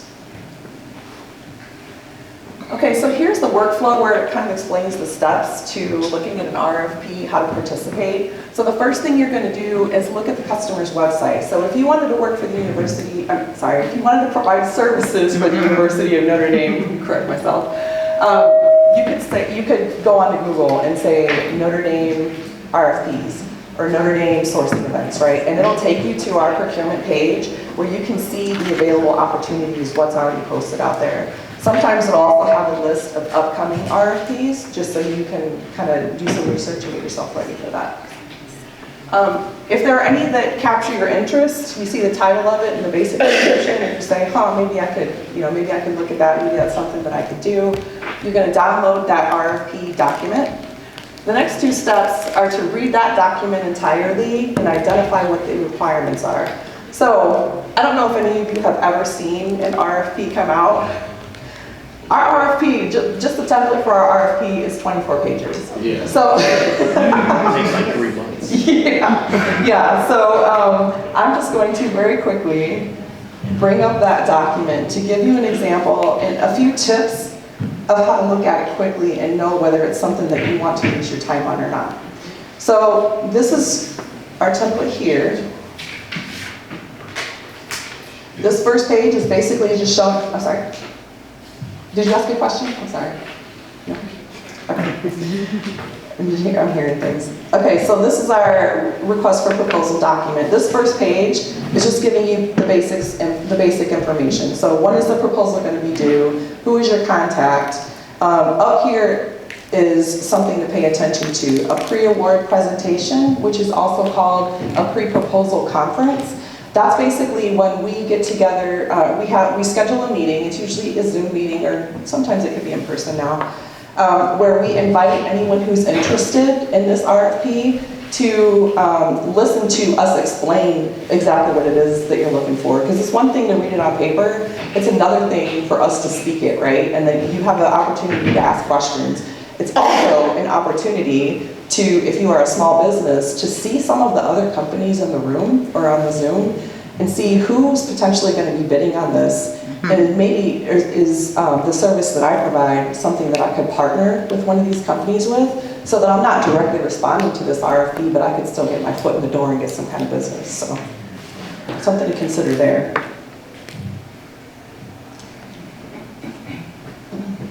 Moving on. So I'm going to skip this table of contents and I'm going to look here in the general information. This is going to give you the scope. So broad picture, what is it that you're looking for, right? If you're still interested after looking at that broad scope, scroll down to where you see statement of work or requirements. Because this is the meat of our request for proposal. This is giving you all the detail of here is exactly what we want you guys to provide to us. So when you read all of these details, you're going to know, is this something that I'm even able to do? If not, do not waste your time. Because some of these proposals can take a long time to put together. And if you realize at the end that you're not qualified, then that's a lot of time that you've spent on something that won't be a good opportunity for you. So, and then, just to explain the 24 pages, because it does seem overwhelming. So we got the table of contents, we got the generic information, we provide background, university background information. If it's for a specific department, we'll put a link in there so you can look and see what the department does. Definitions. Right here, response and submission. This is telling you how we want you to respond. So it's pretty specific when we get into that. It tells you how to answer, or how to ask your questions, who to contact, and then it goes step by step, putting your proposal together. We want your cover sheet, your table of contents. And then there's sections. So section 1, we want you to provide this executive summary and proposal overview, section 2, section 3, and so on. So it's telling you exactly how to put your proposal together. And then here it's telling you how to respond. So these are pretty simple instructions. I mean, right here it's saying it's an electronic response. We want your cover sheet. We want a file with all of those sections addressed in it. We want an Excel workbook that shows your pricing. Right here, so just an example of some of the questions you might have. So this is actually an older version of our template. All submissions must be electronic in an editable format, such as Microsoft Word, Excel, PowerPoint, or Visio. How many of you guys have used Visio? Because I haven't. So we took that out, and some of the vendors were saying, hey, we usually submit our proposals in a PDF format. Can we do that?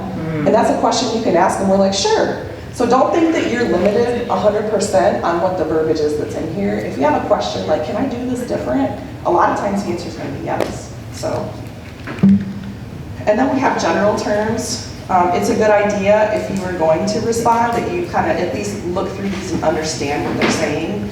This doesn't mean that they're absolutely not negotiable. So if there's something that you absolutely can't accept, that's just a conversation that you would have with the procurement specialist. So these are very general. Here's an area to focus on, evaluation of the RFP. Every RFP or sourcing event that goes out, there will be a section that tells you how it's going to be evaluated. So it may be, well, we at Notre Dame, we're typically not going to use price, we use value, right? So that has a weighted percentage to it. We're also looking for quality, right? References, like what are we going to hear back from your references, and there's a certain score to that. So pay attention to how they're going to evaluate it and make sure that when you submit a proposal that you've kind of addressed those type of things so that we can get that information. And then we have the meet again, the requirements in the statement of work. Our fee summary, it's explaining how we want you to price your things. And then we have a few pages of the contract terms and conditions. So this is more of it, right? More of the pages that you're looking at. This is going to apply if you are selected as the awardee. So these are going to be the terms that we send to you, or very similar terms to these. So you have a preview of what is my contract going to look like and what are they expecting of me. So there's a few more pages there to look at.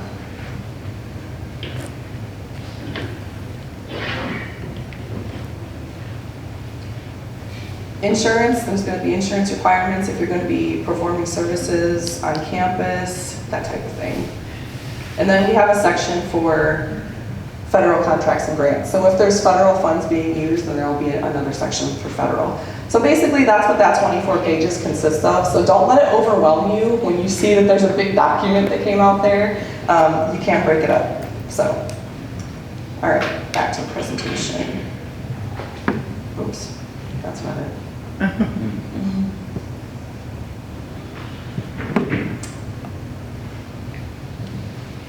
All right, so once you identify whether you can meet the requirements or not, if it's a no, stop answering. Don't waste your time. If it's a yes, you're going to continue on with your response. We want to make sure that you've studied the market and you understand your internal costs, because some folks want to come in with a low price so they can get their foot in the door, but then they're also not making money. And that's not a good relationship to have, like you're losing money and then we're gaining our product that we want, right? We want it to be a win-win. So make sure that you're not losing money on whatever it is that you're responding to. Create your file with all the different sections. I know the sections, it looks like we're trying to make you guys do extra work. The reason that we have those sections done that way is because we could get potentially 15 proposals back, and we've got to be able to compare them. And it's usually like a committee behind us that wants to see all that information, but they don't have time to go through 15 proposals and read every word. Some of the proposals can be over 100 pages themselves. So we want to say, okay, we want to compare this with each company, so let's go to section 3 for each company and compare that. So that's the reason that we have those sections put out like that. So complete the proposal. After you've completed or believe that you have completed the proposal, go through one more time and just make sure you've attached everything that's been requested. So if we're asking for your certificate of insurance because you're performing services on campus, make sure you've attached that to it. So just check those boxes. And then make sure you submit your proposal by the deadline. So there's a very specific deadline. It's got a day and it's got a time and it's got whether it's Eastern. We hear from different vendors, well, we finished our proposal, but we are on Central Time and we thought it was Central Time. We're like, no, we put on there that it's Eastern. So we hear a lot of things, especially if you're using federal funds, you're just out of luck. When you're using private funds, there might be an opportunity, but that's really going to be based off of the department that you're working with. Oh, where did I put my others? Okay, so this is really just an update of the previous slide. So access all the websites for the institutions that you're interested in working with. Learn how to submit a proposal. That was a very quick and dirty, just look at the proposal, break it down, don't get overwhelmed. Understand the requirements before you even start putting together a submission for that, and then make sure that you're not losing money and you're not pricing yourself out by pricing it too high. So here are some of the small business certifications. What I really want to relay to you guys is if all of the proposals that we receive are of the same value, it's, you know, we're looking at the same type of thing, this certification, if we see it, it's going to put it one step above because us, well, especially us and a lot of different organizations are interested in supporting these types of businesses. So that's something that can give you a step up, but then if you don't have the quality that other vendors have, even if they don't have that certification, it's not going to work. So you still have to be able to meet the requirements just as much as anyone else would, but this is a potential step up for there. So on this issue, we'll have sessions later in the year on how to get certified as woman-owned, minority-owned, or veteran-owned. Okay, so every government organization has to follow state and federal procurement laws, and there's a lot of them. So just one of the examples was the thresholds, right? So if you got the lower threshold, you don't have to do price competition. Everything from that to, say, if you're in the middle of an RFP and one of the vendors asks you a question, if it's not a question that's like proprietary to their own business, when we're answering that question, we have to provide the answer to everyone who's interested in bidding, right? So that way everyone's on the same playing field. So things like that, we have to make sure that we're following federal laws, federal money. Private sector, like the University of Notre Dame is a private organization, we do have to follow the federal procurement rules if it's for a federally funded project. So if we're getting sponsored to do some research or something like that, we've got to use those rules. There's a little bit more of a gray area, but we do try to be consistent because we want to make sure that we're being good stewards of the university's money. So we do want to follow as close as we can to federal procurement laws. Communicate with your local government and large institutions to increase your awareness of what these laws are. Maybe there's something that you don't realize that's a law that's like keeping you from getting that business. So making those connections and just showing up and saying, hey, what's going on? You know, what kind of opportunities are out there? Never a bad idea. So prime contractor versus subcontractor, very quickly I'm just going to use an example of construction, right? So if there's a major construction project and there's an RFP out there for it, say for a new building that they're going to build, maybe you have a painting business. So obviously you won't be responding to an RFP to build this new building, but if you go to potentially one of those conferences that they have, you can see who's in there and say, okay, I know this business, maybe I can partner with this business and be a subcontractor to that main business. I can do the painting. They can figure out who else is going to do the rest of the stuff, right? So those are always good connections to have. Partnerships are going to help you grow, target the market, and become a subcontractor. It's a great way to get your foot in the door. And know your company's cost structure. We just want to definitely stress that. This is just an example. So if you're trying to figure out how to cost your construction services, online you can go to this RSE's data from Gordian, and they have a lot of information that will help you price your products appropriately. So final thoughts. Be competitive, be creative, network, make relationships. If you have smaller dollar things like $10,000 and below, and you think it might be specific to a certain department, I mean, you have theater, right? Like if you're selling clothing or something like that, if you're a makeup artist, go down to that department and say, hey, here's my name. If you walk up in there and say, here's my name and here's what I do to pick your card, you might not get a lot of attention, but if you bring a box of donuts with you or something, you will have everyone's attention in the room, I promise you. So there's always opportunities like that. So thank you, everybody. We'll have Q&A at the end here, so our second expert, and by the way, it might sound intimidating, but we've had a number of folks in the program get jobs at Notre Dame, so it's doable. I'm going to do this, all right, great. Our second guest is Michael Schmidt from the city of South Bend. He'll talk, I'm sure there are parallels with what we just heard, but some of the differences when trying to do business with the city. All right, thank you. I'll try to be somewhat quick, because I'm sure you guys, can everybody hear me okay? I'm sure that everybody's ready to kind of get on with their day. Michael, thanks for inviting me back here. As Michael said, my name is Michael Schmidt. Yay! I am actually one of the assistant city attorneys for the city right now. I've been with the city for over 8 years. I was assistant city attorney, then I transitioned to the director of purchasing, and now I'm back doing the attorney stuff. I thought that what I'd present here is just a little bit of background, a little bit about the city structure, a couple of fun facts about procurement, and then the basics. And the basics are going to be universal. You guys have probably heard them from all kinds of speakers and literature that you guys have read. And then I want to talk a little bit about our MWBE ordinance that Mayor Peake pushed through. Let's see if I can do this right. All right. Kind of covered most of this. I've been a resident here of the city since 2006 when I came back here for law school. Kind of the best thing about working for the city is actually understanding how everything kind of functions. I mean, when you're just a resident, you get frustrated with something, you don't know how to turn, or you don't know why something is that way. I've got a much greater perspective of how everything in the city works, the good, the bad, and why something can't get done. Or when you see the good works of people in the city who do get something done, it becomes a little bit more fulfilling to be a part of it. Basic city structure.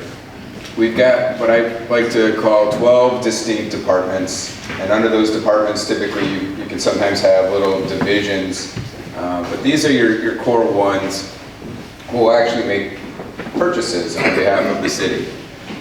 Some of these things, as entrepreneurs out there, you know, there probably isn't going to be a lot of folks that are going to be able to sell equipment for our solid waste or streets and sewers. You might not be in the asphalt business. Those are big companies, or piping business. But this guy here, the Venues, Parks and Arts, is an enormous budget for the city, and they're doing all kinds of wacky and creative things. I strongly encourage, you know, when we get done with the presentation, and I talked to Michael about this, I want to see some names and the names of businesses and the products that you guys are trying to sell. There's an opportunity for fit. Not with everyone, but there's usually an opportunity for fit somewhere, somehow, in one of these 12 distinct departments about how we can figure out whether or not we can align with what the city's needs are for the community and what the services or the offerings that you guys are presenting. A little bit more background. We've got over 3,000 registered vendors with the city. That doesn't mean that we automatically do business with those vendors, but those are folks that are sort of in our Rolodex of who do we call when we need something, or who do we work with. This last year we did business with over 1,700 unique vendors.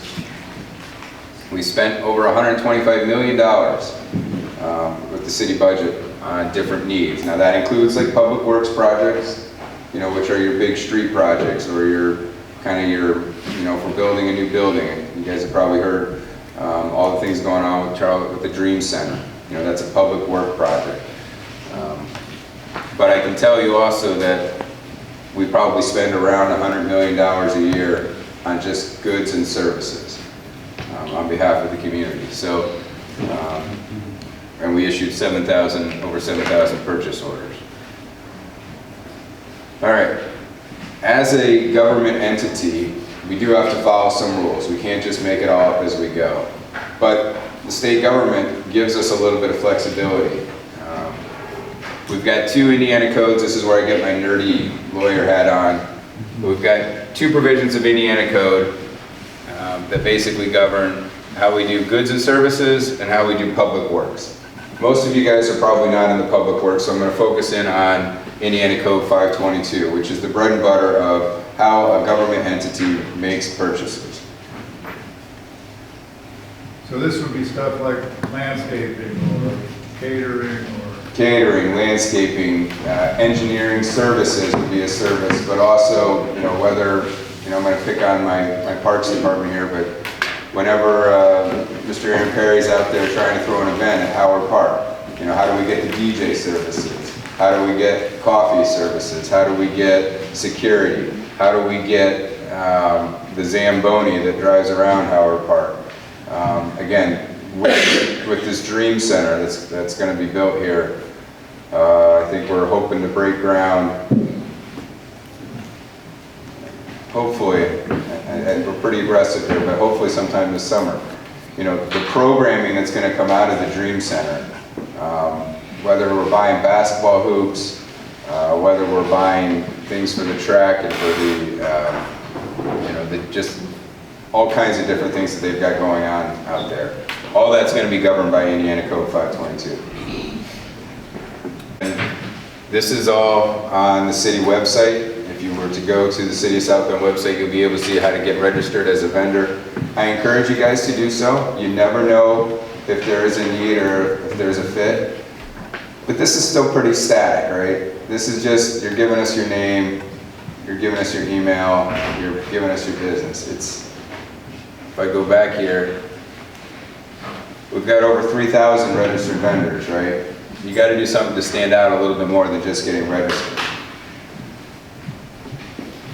The biggest thing, and it goes whether it's for Notre Dame or with the city or with the county or with Mishawaka or anybody else, is be proactive. We heard, I came in around a little after 11 o'clock and was listening to Hugh talk about marketing. It's always selling. You're always selling yourself. Part of selling is getting out and being in front. We talked about some of the different distinct departments of the city.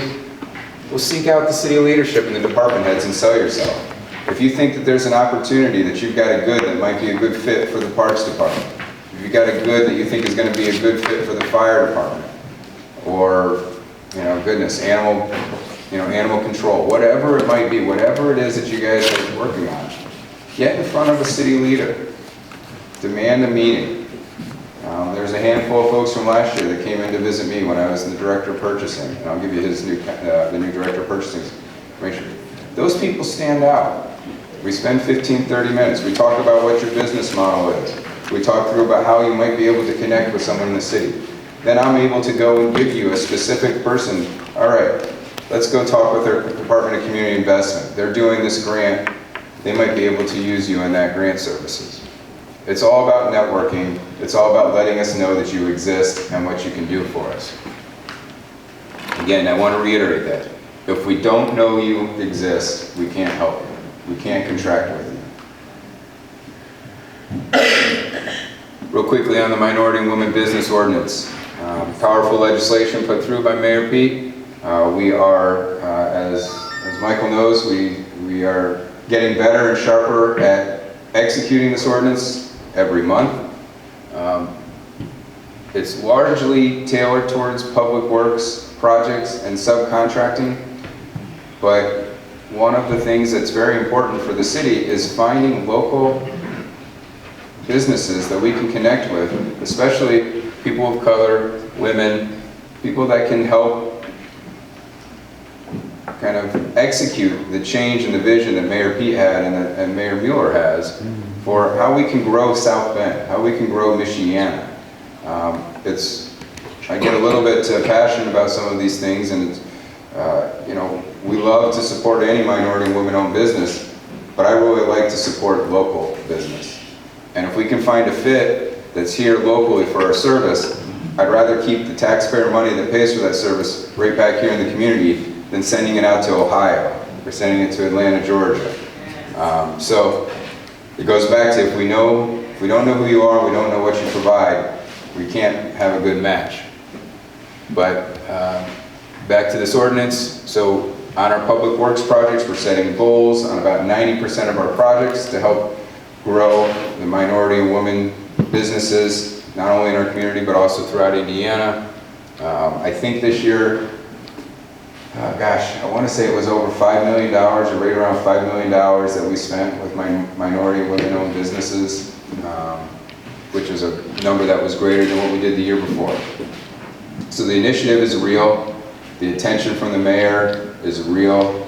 There's good folks like Michael and a number of other members in our community who are challenging the city to be better and holding us accountable, and I think we're making some progress. All right, I threw this in here. Not gonna lie to you, it's probably not too applicable to most of you guys, but again, go to our city website and look at our projects. You never know, and as you guys heard, it's not about necessarily being the prime contractor, it's about being a subcontractor sometimes. Maybe you provide a service that someone is looking for. If anybody's in the trucking and hauling industry, I want to talk to you. We desperately need it. All right, here I've got a little bit of contact information for you. Again, I have moved on to back in the city legal department. You can certainly reach out to me, and I'm more than happy to put you in touch with the right person. But I also wanted to give you the new director of purchasing's name and number. Mickey's comes with a great background. He's a lot more educated on procurement than I was when I got that position. Get in front of him. Sell yourself. You know, be creative. Think about the different services that you can provide. Think about the different departments of the city and how you might be a match. And that's it. And I wanted to basically make myself available. We've got to do a Q&A, but I'm also happy to stand here afterwards and meet with you guys for a couple minutes one-on-one if you guys want to see if there's ever a match for what you guys are offering and what maybe the city can offer for you. Great, so we're going to take some questions, but I also, before we leave Notre Dame, Sue is passionate about helping people get work on the campus. And so she just wanted to share a perspective with you. So we've been successful in getting a number of the vendors from the program on campus, but I just wanted to give you a little bit of backstory about feedback we're getting, because it's impacting everybody's ability to get on campus. Sometimes people that we're referring to others are calling, emailing, and they're not getting responses back. You know, so you have to remember you're competing with everybody, and you're competing with the top of the top. So people expect responses in the same day. If they email you, they call you, they need to hear back the same day. They need confirmations of what you're going to do, day before, week before, yes, remember I'm coming, you know, all of that. And then the other thing is when you promise that you're going to deliver X, it needs to be X. It can't be Y. Like we had a food vendor we booked to bring ice cream, and he brought ices. And we booked 10 vegetarian meals, and there were 2. And we booked salmon, and it came chicken. You know, so you can't be wiggly like this when you're dealing with Notre Dame. They expect precision and professionalism. That's right. And I'm gonna, if you don't mind, Joe, can you just tell them your experience in getting onto the campus with the coffee? Oh yeah, it's I hope this is a positive story. It's been actually extremely eye-opening for us. So we're the primary provider for the university. We go through close to 15,000 pounds of coffee a year with the university. And so we're in North and South Dining Hall. But in order to even be able to get that account, it was just a very tumultuous time. It took me almost 3 months of consistent communication back and forth with procurement officers, with other individuals. They were tasting my product, and then even when trying to actually start the account, it took roughly $30,000 of equipment and machinery that I didn't have, you know, to even start the account. So one point that this lovely lady spoke to was making sure you understand your capacity and your abilities. You know, that's really pertinent in being able to qualify for these types of accounts. But on a lighter note, Notre Dame is being intentional in their procurement process and looking to find goods from local vendors and minority vendors as well. And so it's been a journey, but I am a resource. I'm available if anyone wants to chat. But it's been fun. Thank you, Joe. Indeed, my pleasure.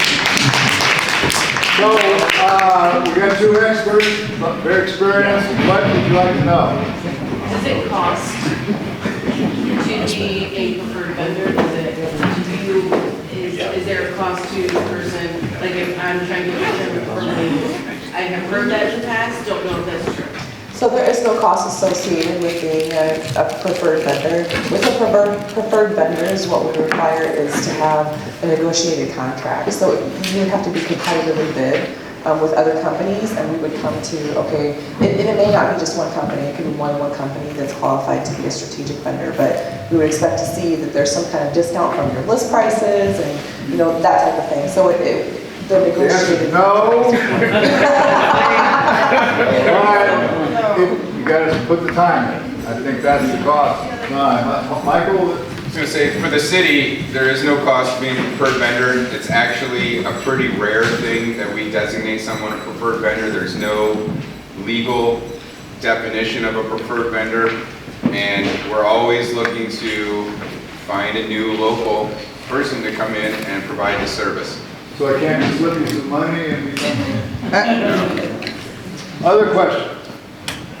How often do RFPs come up? So if you have, say your catering vendor is Navarre, that is who it is. So will it come up again next year? Do you say, we're gonna have this contract for the next 3 to 5 years? What does that look like? Yep, so it varies based on the existing contract that we have. So it would be a matter of reaching out to procurement to say, hey, I know you guys have a contract with the vendor right now. What are the opportunities? When is the next one going to come up? Are there opportunities for me beyond just being that main vendor? Maybe there are like smaller opportunities here or there. So I say from the city standpoint, you know, everything is a little bit fluid, but we typically don't do a lot of RFPs. The ones that we do would be kind of HVAC service, where we've got, you know, 100 different properties and we need to have someone who's on call to go and get there within 2 hours of a phone call. Most of the times we start from scratch. If we have a need, say it's office supplies, we're going to look at 10 different office supply suppliers. There is no, like I said, you know, there's no preferred vendor, there's no RFP just to get that services. Each department is free to go out and figure out who do they want to utilize, and if we're under a certain dollar threshold, which under state law it's, well, under our policy it's $10,000, there is no pushback. I want to buy, I want to shop, I can't read your name because I'm getting old and can't see, so I apologize. I want to utilize her.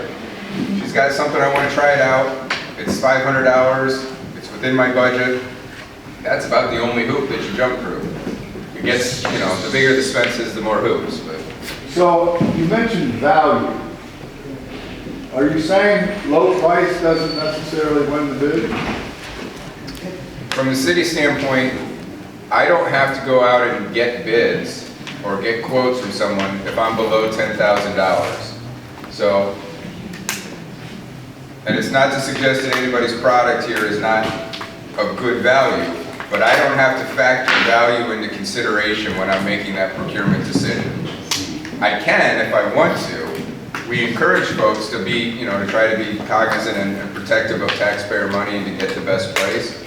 But we also have other factors that we try to look for in the city, one of which is our MWB ordinance that says let's support local, let's support people of color, let's support this entrepreneurial individual. It might not work out, but it might be great. And so we empower folks to try that relationship out. They're free. If it goes, you know, not everything works. Sometimes it might go bad, but we keep on empowering people. Keep trying, find that person. If it goes bad, will you try that person again, or will you have like tweak this or do this differently, or you just like You had your chance, you're done. In my 8.5 years, I'm not aware of one vendor who's been cut off. Most of the time, we work with you to try to figure out how to make the relationship better. We try to educate, you know. But can I find out why I didn't win the bid? Usually, if we're going to a bid, it's gonna be public and it's be transparent.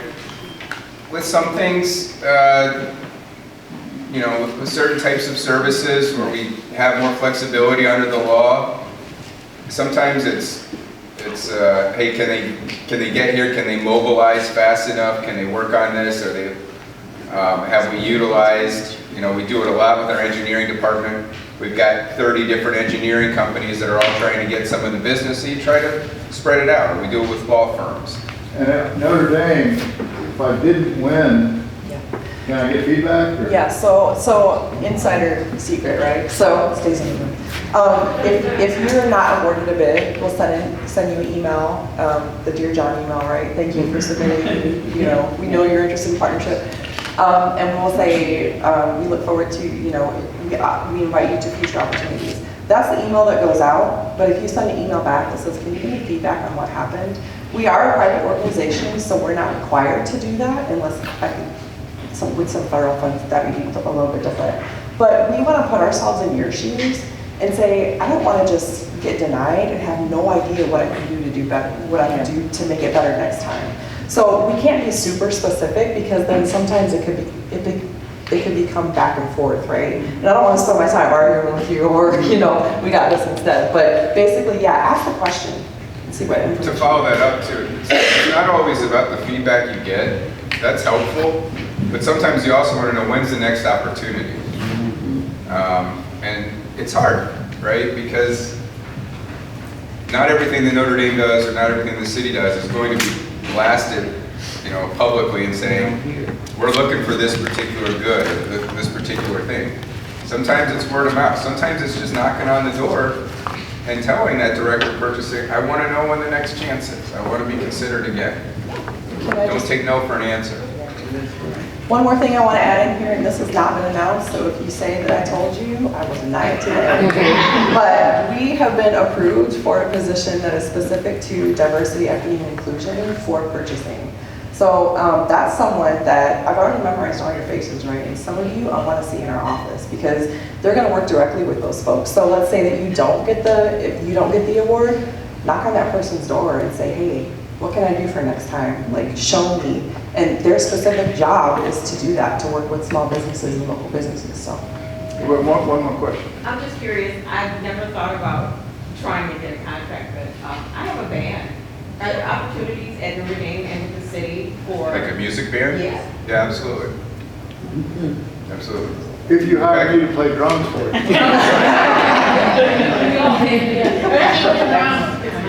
Yeah. Well, thank you. Is there one more question or are we good? What if it's a product you don't know you need yet? Like Notre Dame doesn't know they need my product yet. So how do I get in front of them? That's where the donuts come in. Okay. So, you show up. First, you got to kind of figure out what department could potentially use my services, right? And even if they don't, if you walk in there and you establish some kind of relationship, or you know, maybe if you go to somebody, maybe they keep that in the back of their mind, like, and then when they talk to other departments on campus, they're like, oh, I know somebody. Let me go back and get her card. So. Can I just mention that too? Because Sue was sort of alluding to this, but there is the formal procurement process through Notre Dame procurement, but we hold events, we do conferences and things in our program, and so like even here, where we will pick a vendor, a caterer, or whatever, and it depends on the kind of event. There's some rules around it, but individual departments have discretion to buy things for certain purposes. Can't go buy office furniture, but there are things that we can buy. And Sue, I think we've used a number of vendors just in our own program. Yeah, there's a summer program where African students come in, so somebody was renting bikes, we have food, of course, there's gift items that are often needed for different kinds of events, and people always want fresh ideas, and people love to buy local, people love supporting this program. So if you can help us think of people on campus that can use your services or products, let us know, and we'll try to help you make new connections. Thanks, everybody. Thank you so much. We'll see you in 2 weeks.